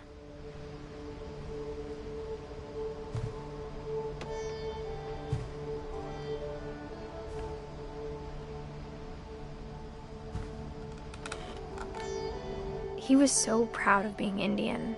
I think for him, it was a way to be something other than just a Finch.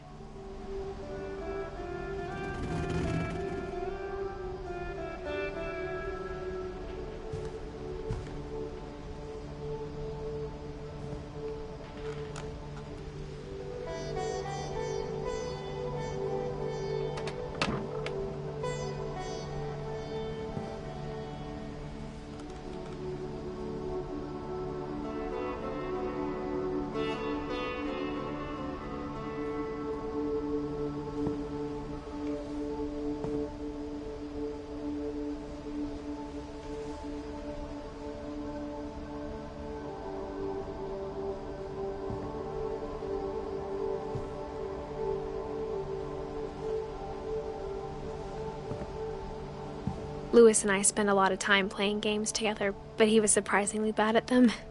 He died a lot.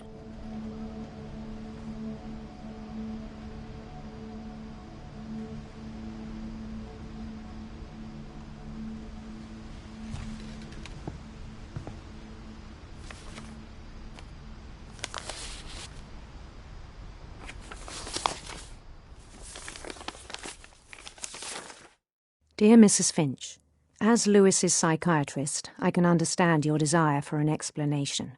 As I see it, the trouble began in January, shortly after we convinced your son to seek treatment for substance abuse. Newly sober, I believe Louis first noticed the monotony of his daily life.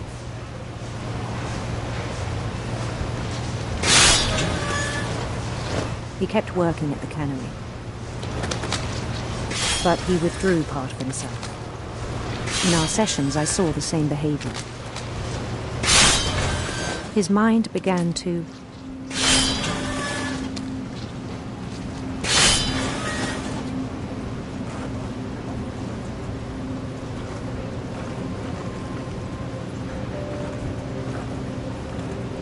wander.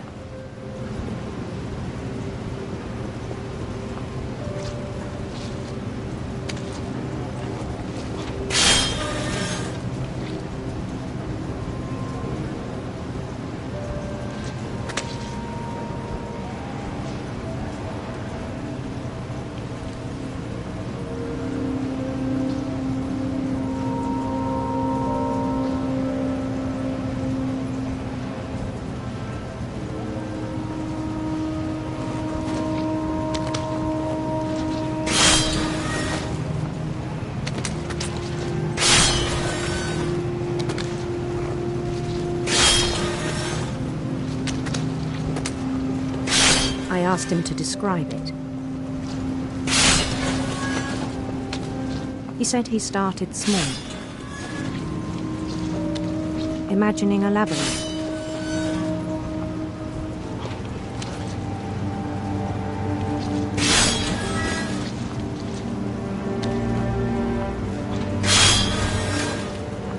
He'd feel his way about.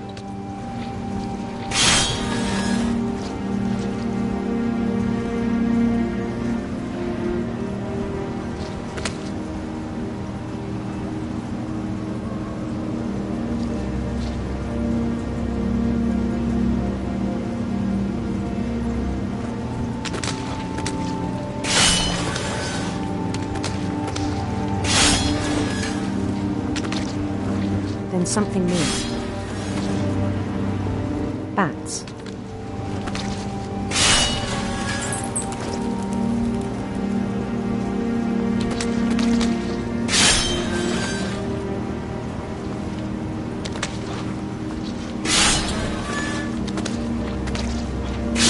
And toads.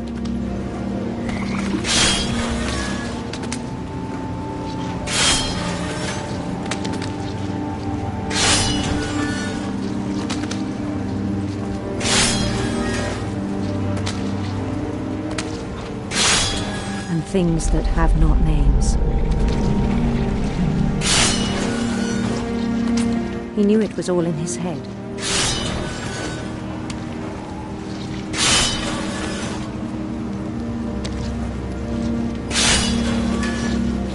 But he took it very seriously.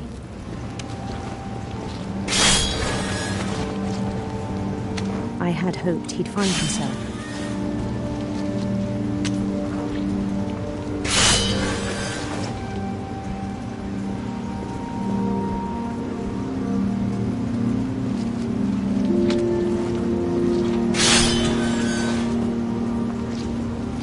But he found something more.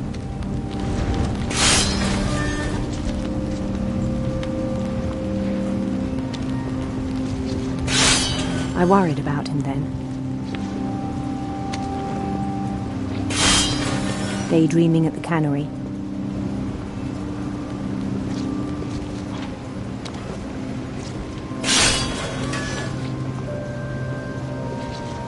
I spoke with his boss.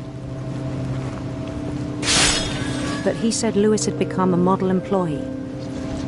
Methodical, tireless, focused.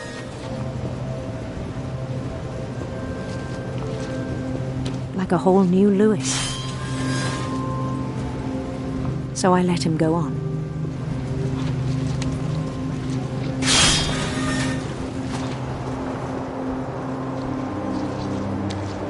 I even encouraged him. It seemed very promising at first.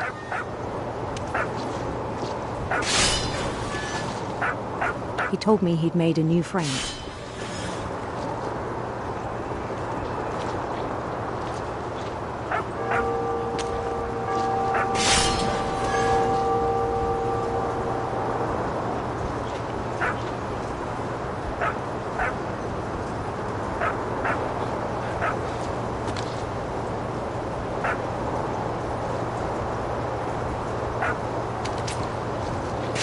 On the edge of a city he named Lewis Topia. He built the city up slowly, brick by brick.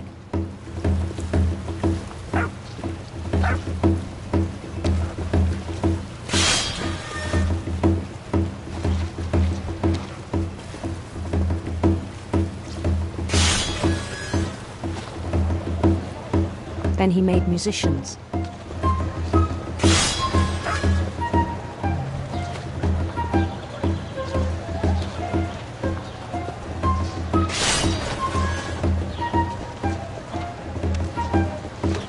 Songs for them to play.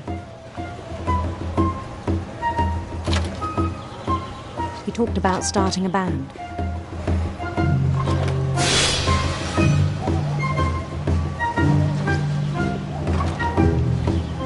And he was always humming something.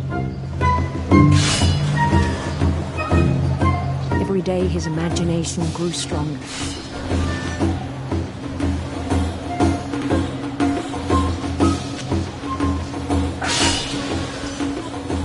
He no longer spoke at the cannery.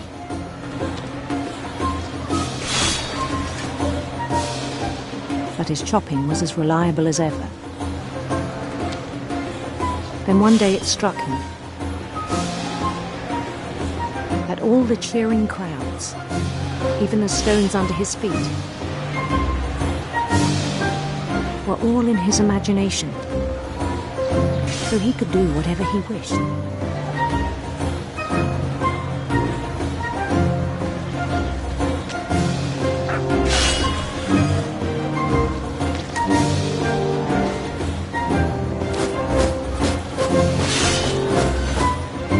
He held an election for mayor, and he won. They begged him to stay, but his mind was already wandering. It became a game for him.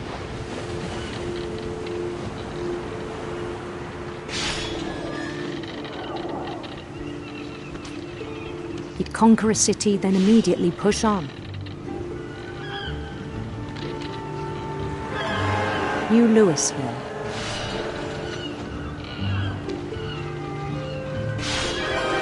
St. Louis.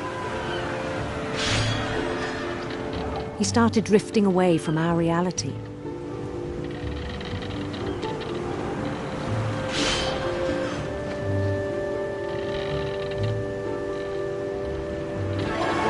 Minneapolis.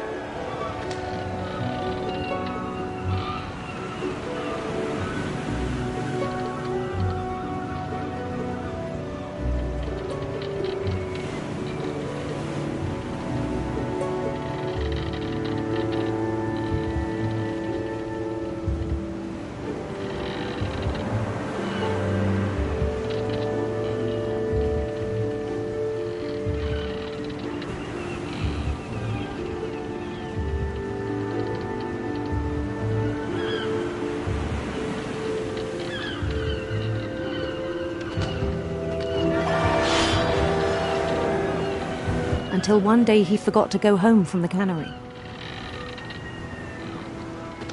Even as his mother pleaded with him, Heart of Louis kept sailing on.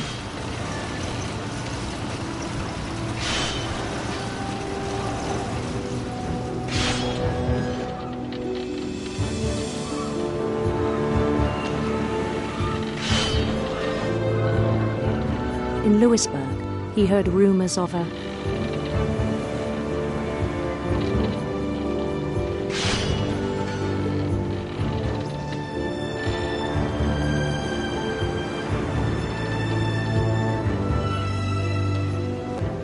handsome queen.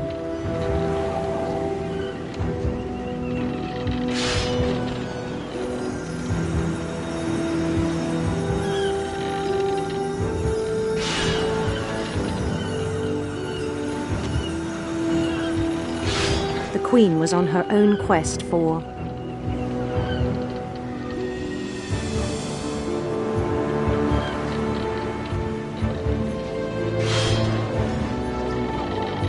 radiant rainbows.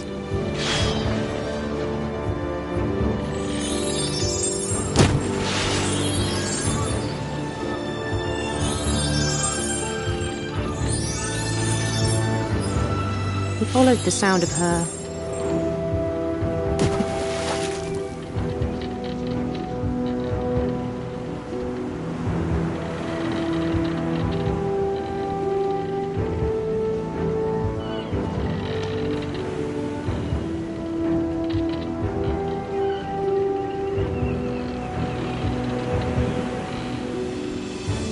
silver harp.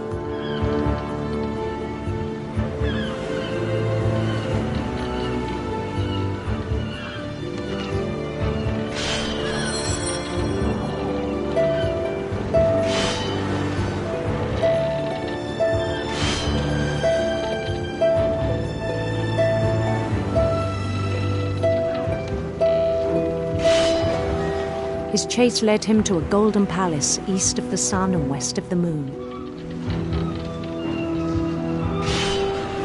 Even then, his logic remained sound.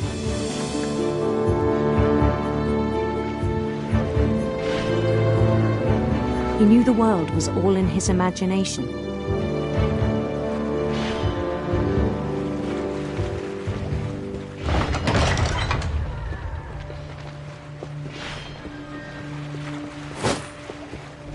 But he was so proud of having created it.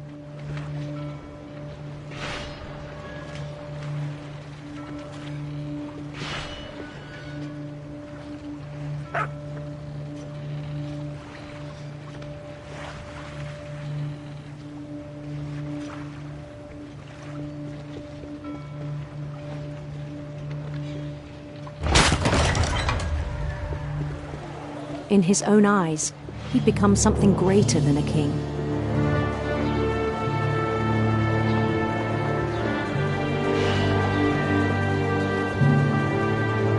For someone who'd never known success in the real world, I think it was overwhelming. And then it struck him that the real Lewis was not the one chopping salmon, but the one climbing the steps of a golden palace.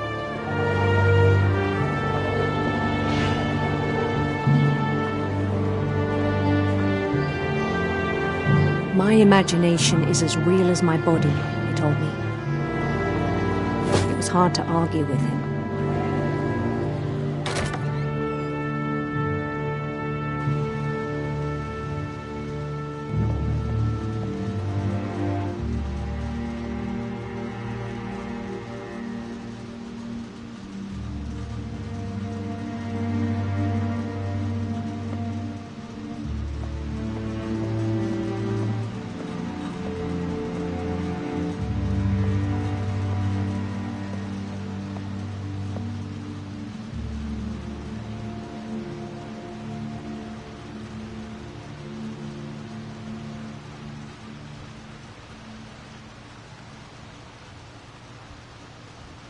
Began to forget the world we know.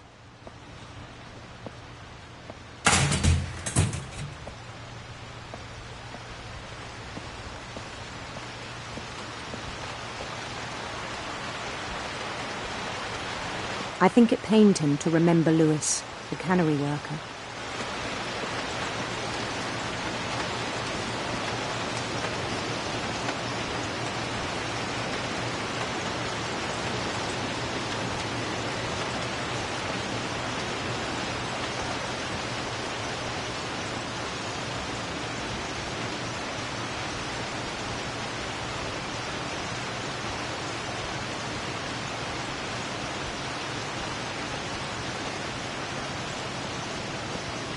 He began to despise the man with a royal contempt.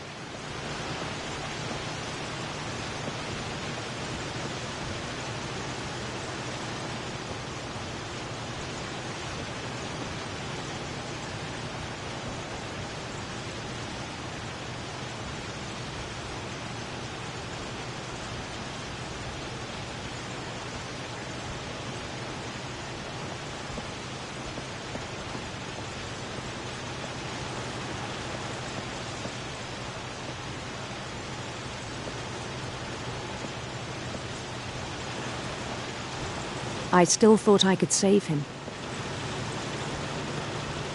Even after he said he was being crowned king over all the lands of wonder. The palace would be packed with his companions.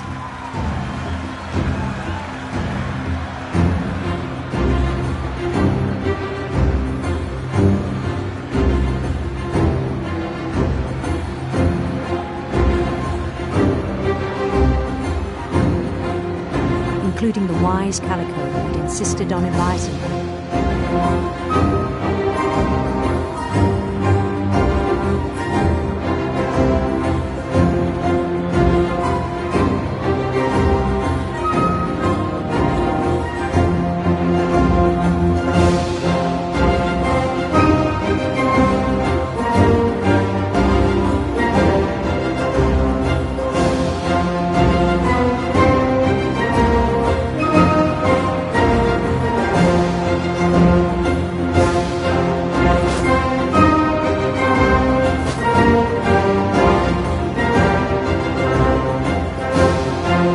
Queen waited, holding his crown.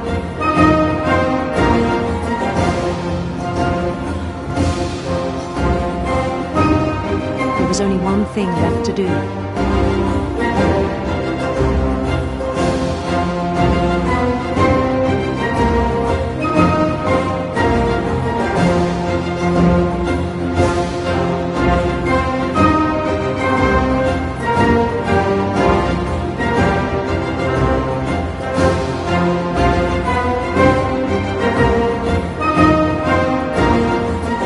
Bend down his head.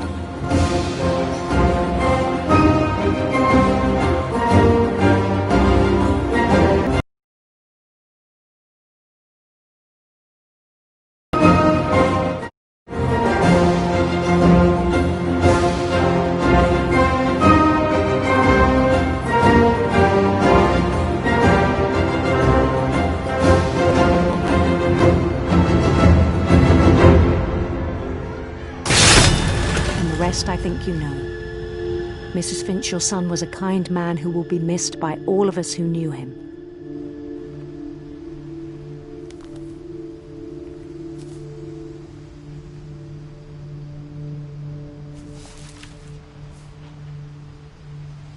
My brother was really cool. I wish you could have met him.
On the way back from Lewis's funeral, my mom told me to start packing.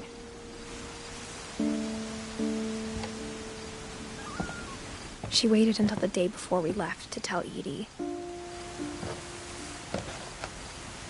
I'm not sure if she wanted to make it easier or harder.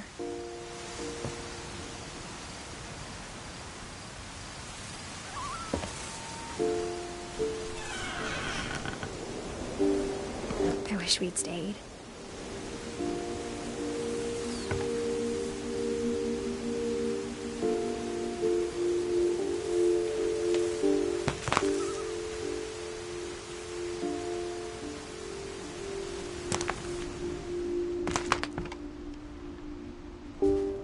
But I understand why we left.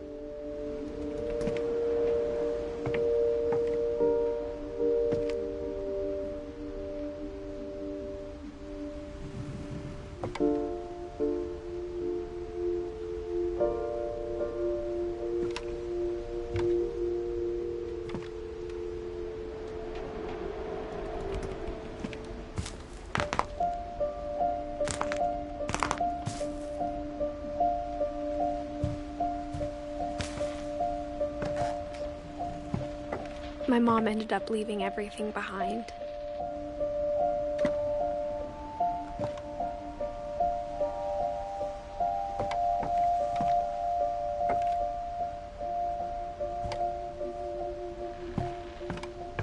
What happened that night had been coming for a long time.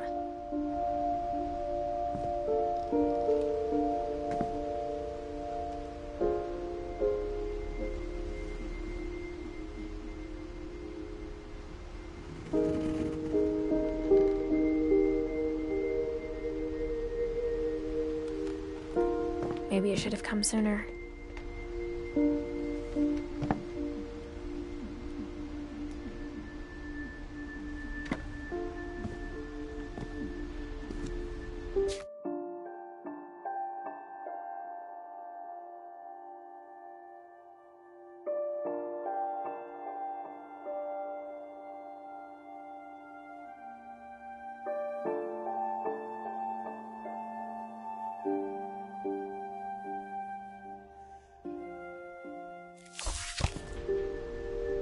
But it had to end one way or another. All that's left now is to tell you about that last night.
That whole last day, Edie just watched us pack and didn't say a word.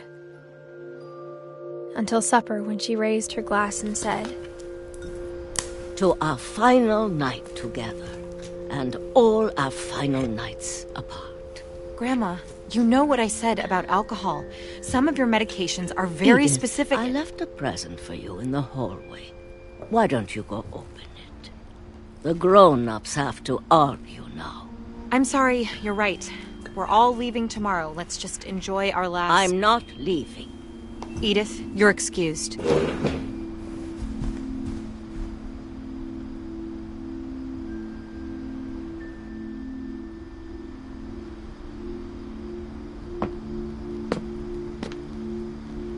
The power had been shut off that morning, but Edie always had plenty of candles. When my mom sealed the library, I don't think she knew about the other entrance.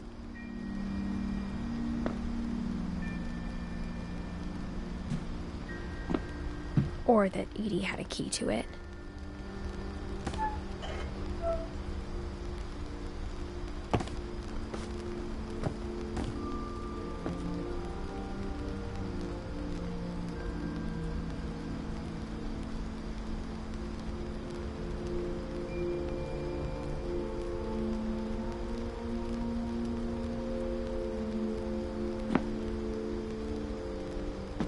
The thing you're afraid of isn't going to end when you leave the house.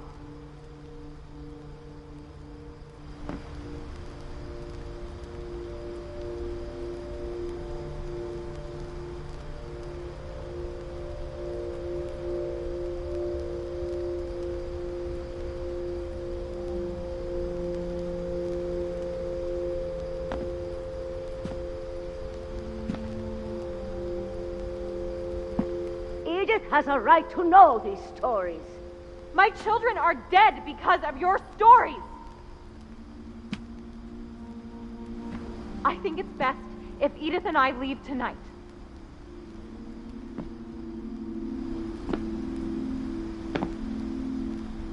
We'll have the nursing home send a van for you in the morning, okay?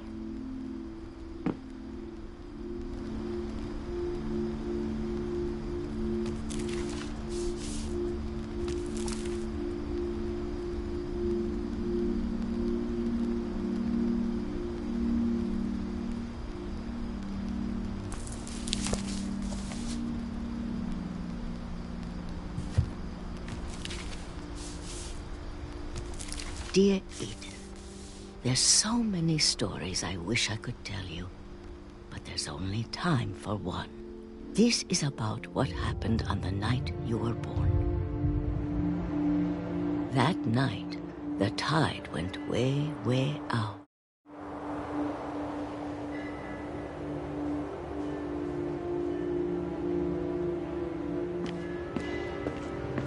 It was the first and last time I ever saw the old house aground.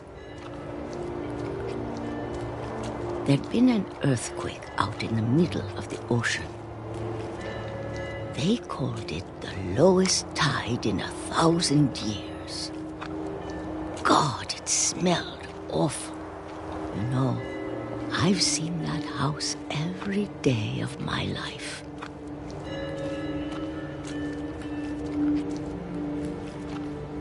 I never thought I'd go back to it. When the fog rolled in, I lost my way.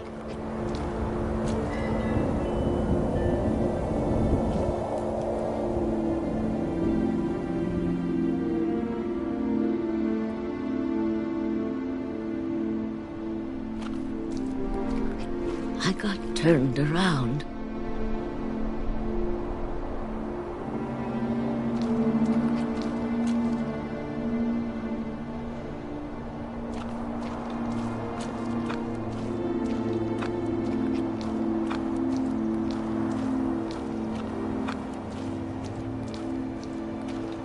For a while, I wondered.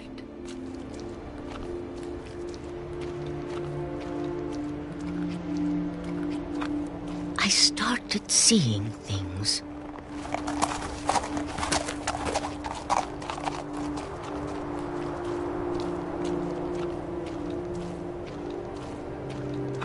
Things I'd forgotten had ever existed.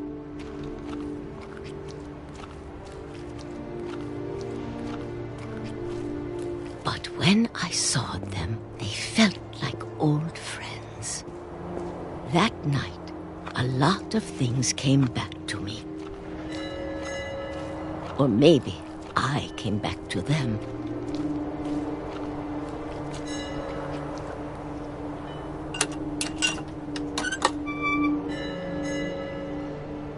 Things I can't explain, but that I need you to try and... Edith, what are you doing in here? It's mine. Edith! Mom, you're gonna rip it! Let go! I kicked and screamed, but Mom dragged me to the car.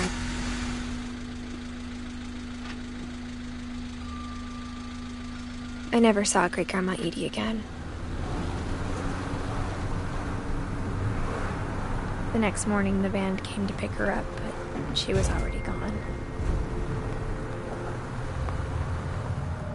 After that, we moved around a lot.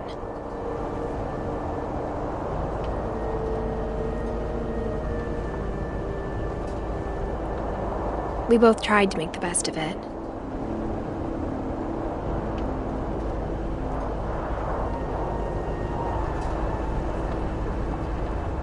A few years went by.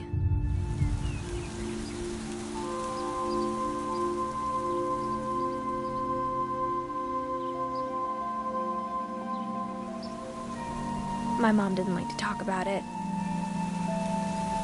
but she started getting sick a lot. The rest happened pretty quickly.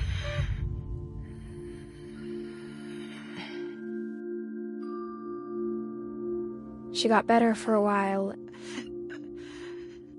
and then she didn't.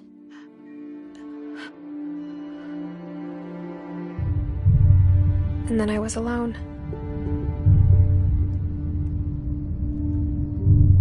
The last Finch left alive.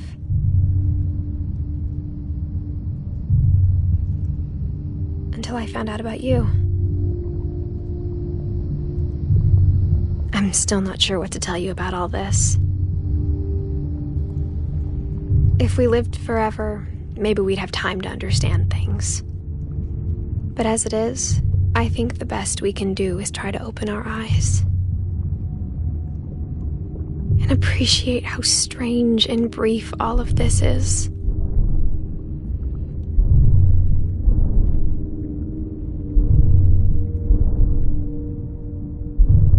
This journal was supposed to be for you.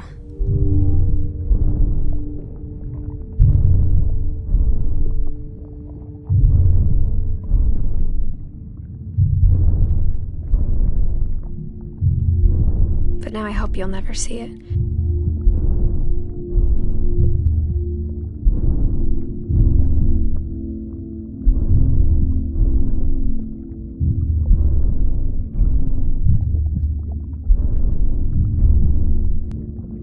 I just want to meet you and tell you all these stories myself. But I guess if you're reading this now,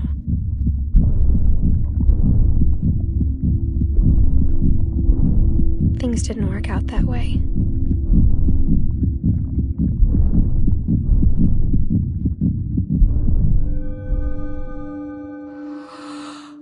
This is where your story begins. I'm sorry I won't be there to see it. It's a lot to ask, but I don't want you to be sad that I'm gone. I want you to be amazed that any of us ever had a chance to be here at all. Good luck.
Growing up, I always thought of Barbara as a child star.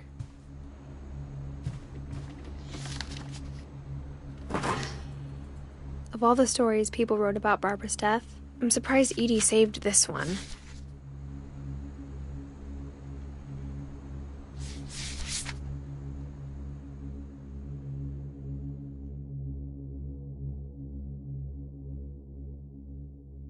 Old Jack here with another ghastly tale inspired by America's most unfortunate family. I'm calling it The Surprise Ending of Barbara Finch. As a child star, Barbara was famous for her scream. Now at 16, she was all washed up, a has-been. But in a lucky break, she'd been asked to perform her signature scream at a local convention for monster movie fans. It was just the boost her career needed.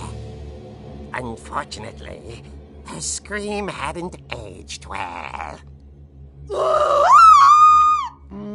Getting better. I think you just need the right motivation. Her biggest fan and current boyfriend, Rick, was about to demonstrate when... Now that was a great scream. It was Barbara's father, Sven. He'd slipped into a table saw and had to be rushed to the emergency room. So Barbara got stuck babysitting her youngest brother, Walter. Her convention comeback was cancelled. Okay, I'm hearing frustration, but I'm not hearing terror. What if I tried... A gang of hoodlums in Halloween masks have been terrorizing Orcas Island tonight. Police are urging residents to... That came from the basement. You're right! Also, I loved your delivery on that. Why is your basement door locked? Because my dad likes making puzzles and secret passages. There's a key hidden in the music box. The secret is to keep winding and winding until finally the key pops out. Thanks, babe. I'll be back in a sec. 20 minutes later, Rick hadn't returned. So Barbara went to look for him, right on cue. She reached for the music box.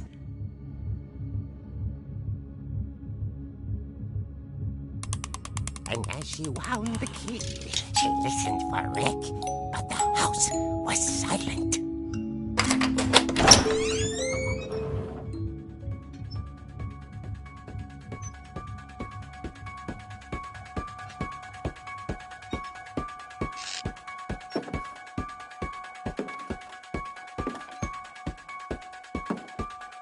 She found Rick's crutch and imagined the worst.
I grew up looking at Molly's room through the peephole.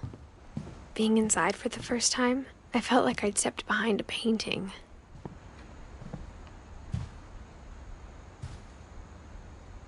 Molly's gerbil had a tiny bedroom with its own even tinier gerbil cage.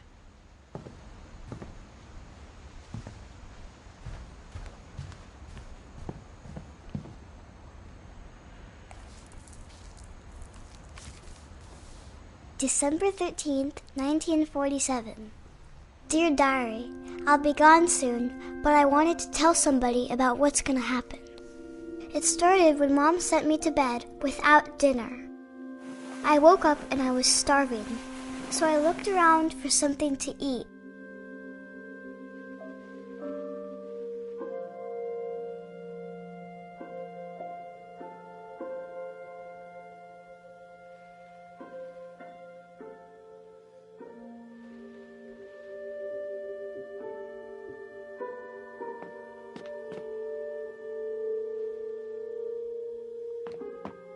The gerbil food was dry, but I didn't mind it.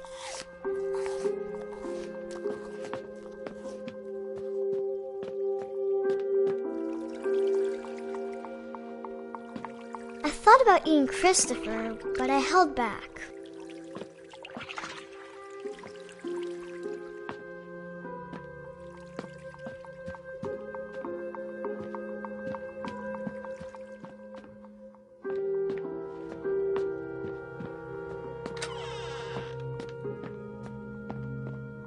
I kept eating and eating.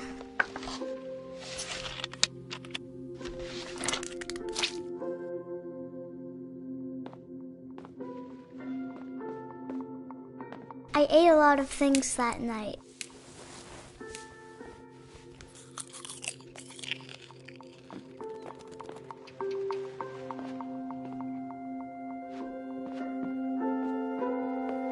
Then I heard chirping outside my window.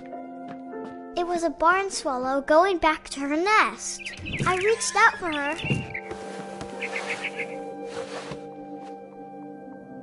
And suddenly, I was a cat.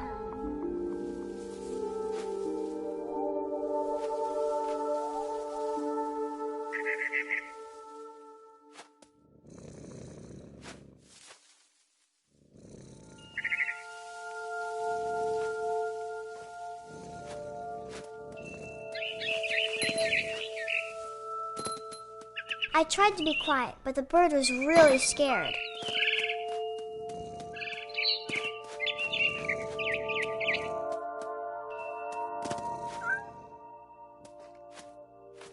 Mom and Dad didn't even look at me.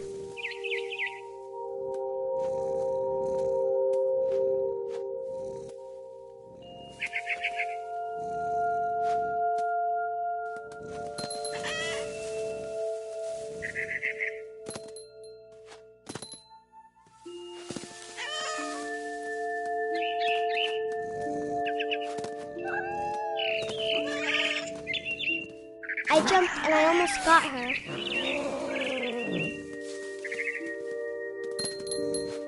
I could tell she was getting really tired.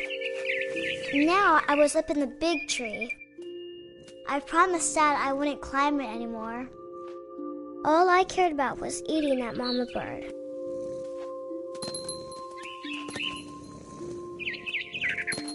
I gobbled her up. And suddenly, I was an owl. First, all I heard was the wind. Then I heard little teeth nibbling in the grass.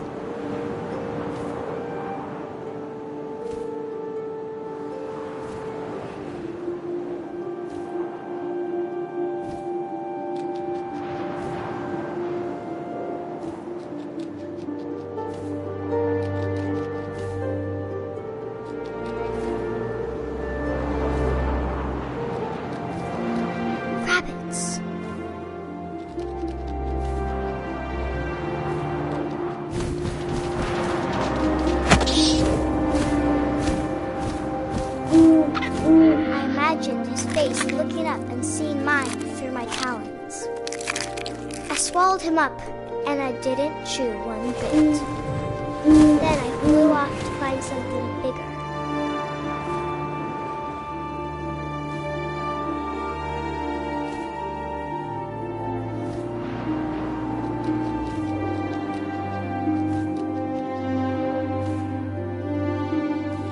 A mama rabbit.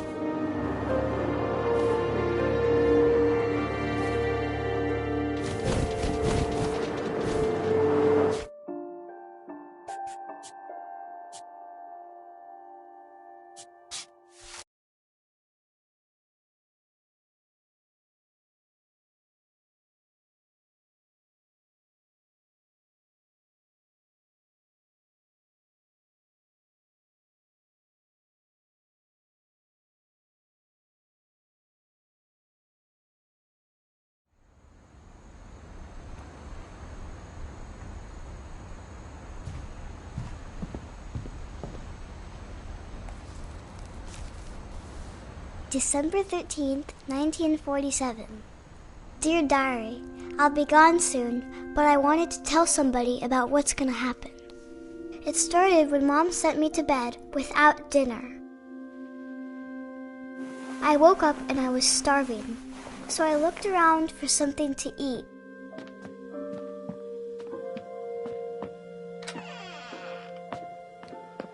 I kept eating and eating.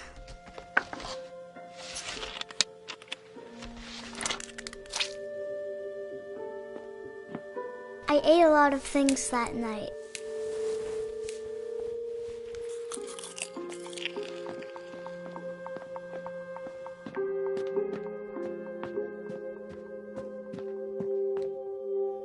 The gerbil food was dry, but I didn't mind it.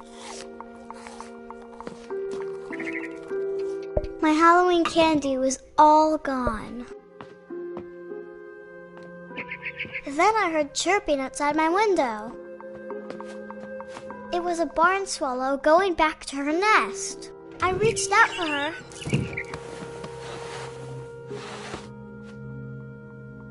And suddenly, I was a cat. I tried to be quiet, but the bird was really scared.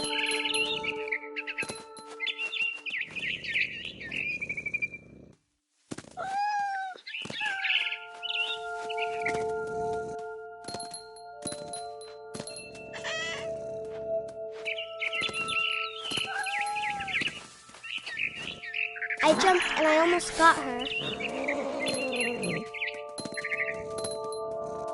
I could tell she was getting really tired. Now I was up in the big tree. I promised Dad I wouldn't climb it anymore.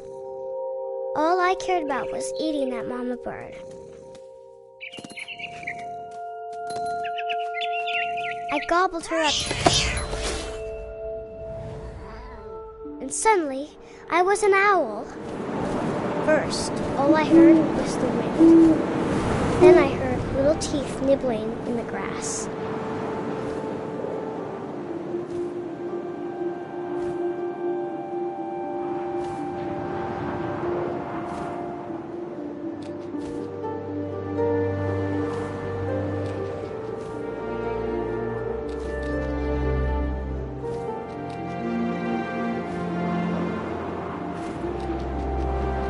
Rabbits.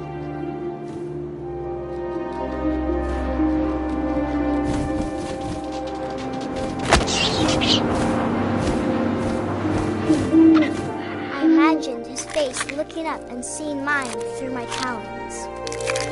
I swallowed him up, and I didn't chew one bit. Then I flew off to find something bigger.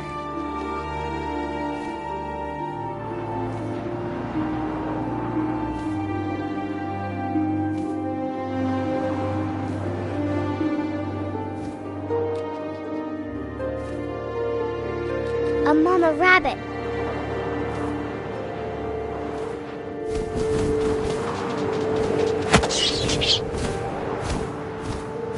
She was almost too big to carry. I started choking, but I couldn't stop eating.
I knew Grandpa Sam had a twin, and that he never talked about him. I guess my grandpa didn't like history any more than my mom did.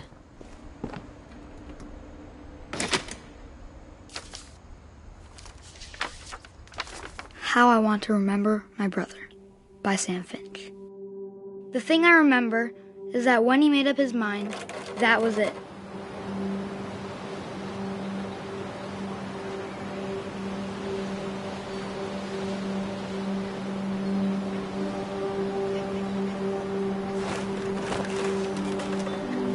My brother said he'd die before he ate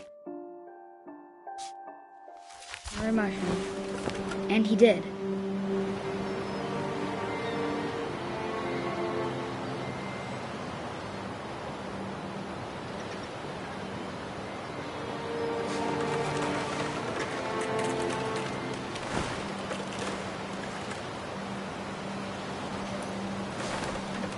At Barbara's funeral, we swore we'd never be afraid again.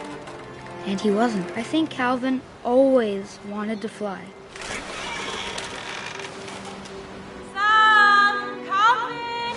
Dinner's ready! Coming! But that day, he finally made up his mind to do it. I told him going around was impossible. Maybe if I hadn't said that.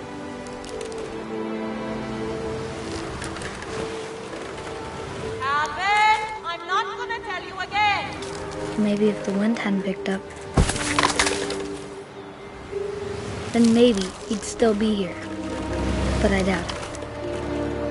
I think he'd already made up his mind. That's what I want to remember about my brother.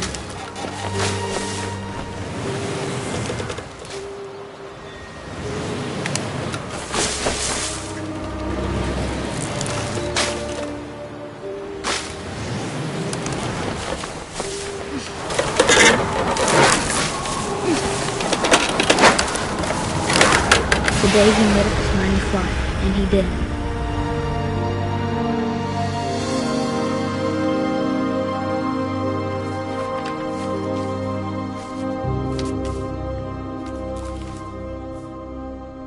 Calvin's story felt strangely familiar. When I was younger, I remember trying to do the exact same thing.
December 13th, 1947.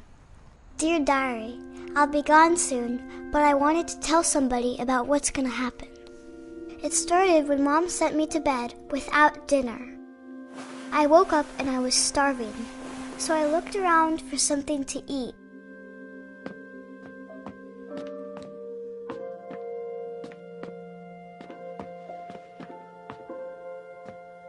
The gerbil food was dry, but I didn't mind it. Mom, can I come out now? Sweetheart, it's late. Go to sleep. My Halloween candy was all gone.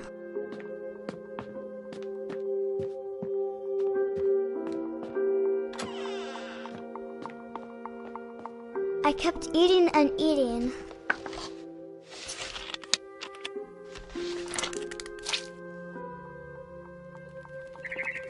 I ate a lot of things that night.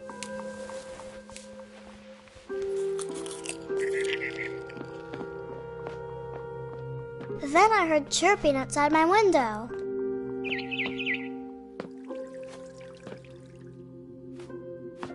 It was a barn swallow going back to her nest. I reached out for her.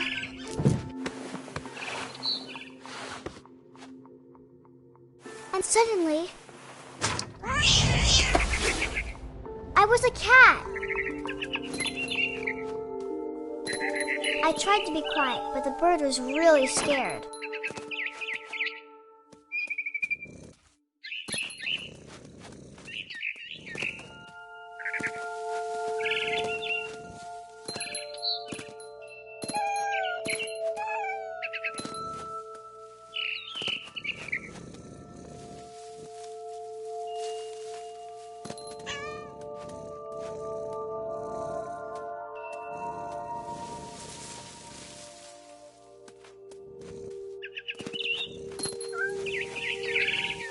I jumped and I almost got her.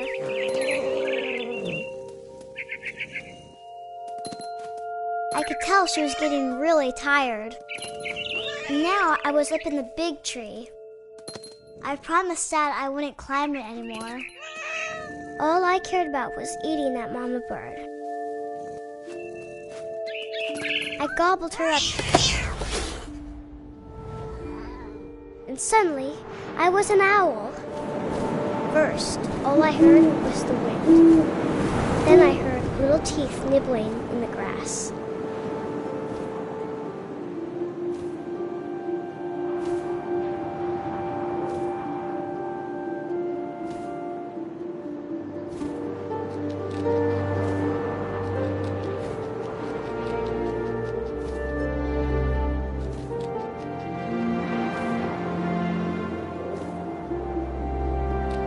Rabbits.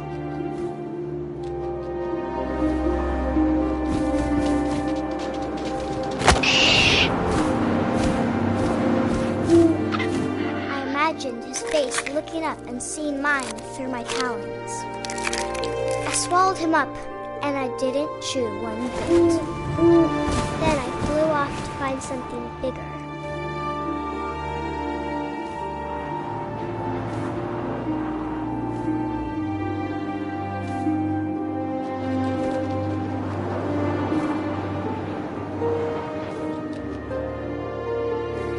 A mama rabbit.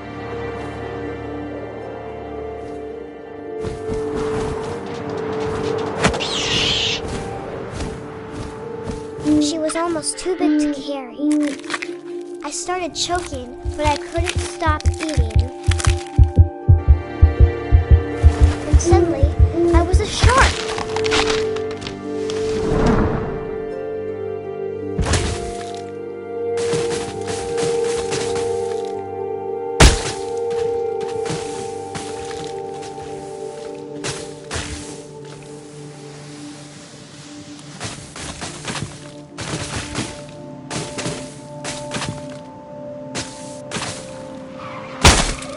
I rolled off a cliff and into the ocean.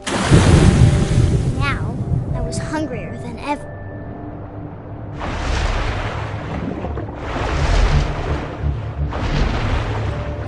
I wanted fat, juicy seals.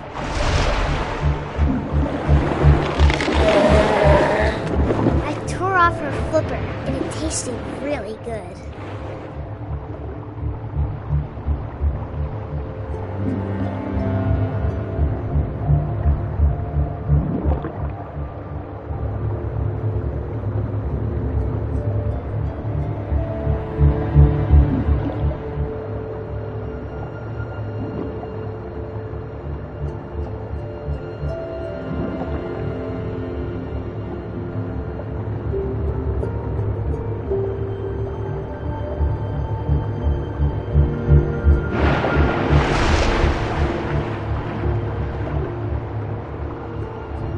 Grabbed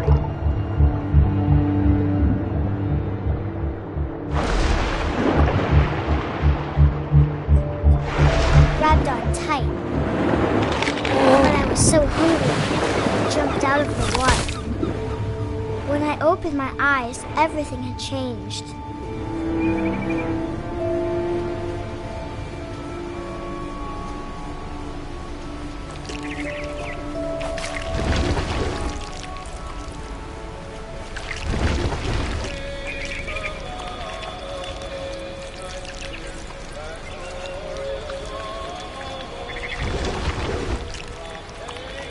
Now I was a monster, and I smelled people everywhere.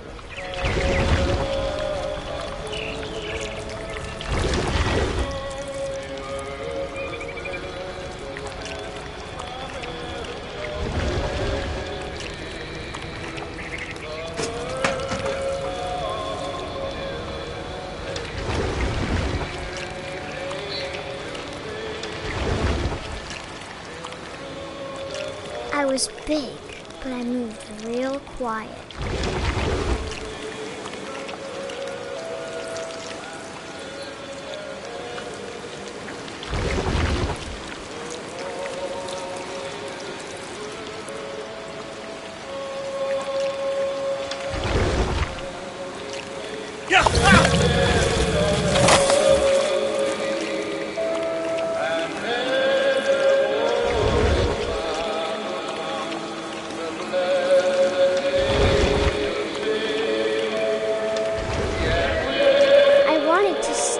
But also, I didn't.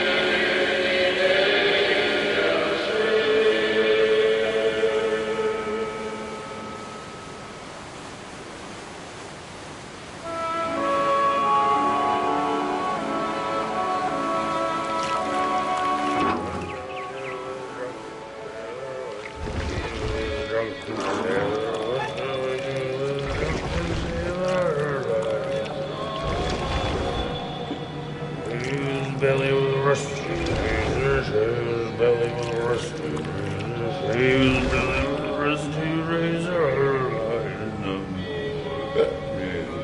what shall we do with a drunken sailor? What shall we do with a drunken sailor? What shall we do with a drunken sailor? Put him in the captain's daughter, put him in bed with the captain's daughter, put him in bed with the captain's daughter. What shall we do with a drunken sailor? What shall we do with a drunken sailor? What shall we do with a drunken sailor?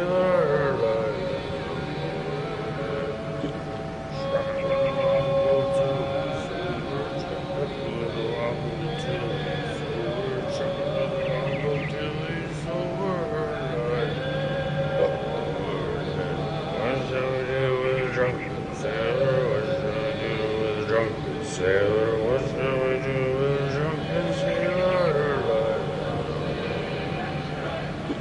Put him in the scuppers of the hose pipe, put him in the scuppers of the hose pipe, put him in the scuppers of the hose pipe, what shall we do with a drunken sailor? What shall we do with a drunken sailor? What shall we do with a drunken sailor?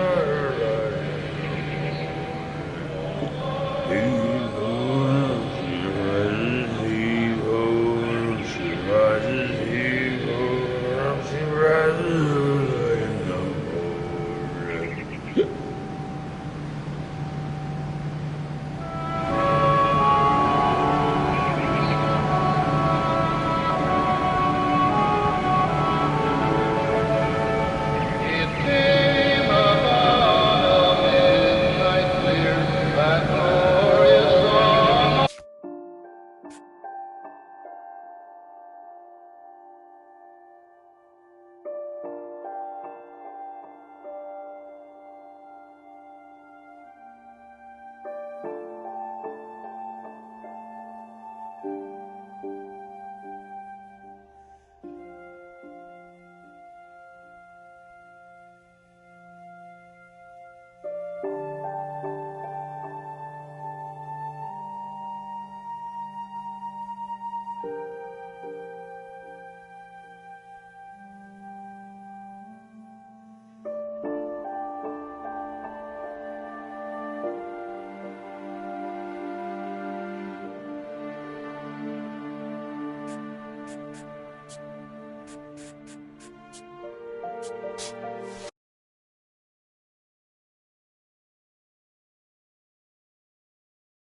Lewis's room smelled very, very familiar.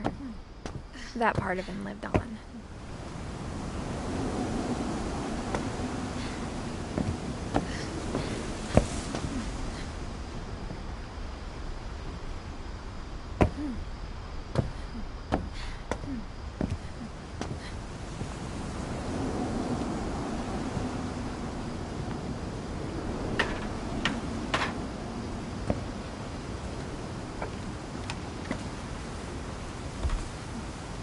Everyone always told me to stay out of Lewis's room.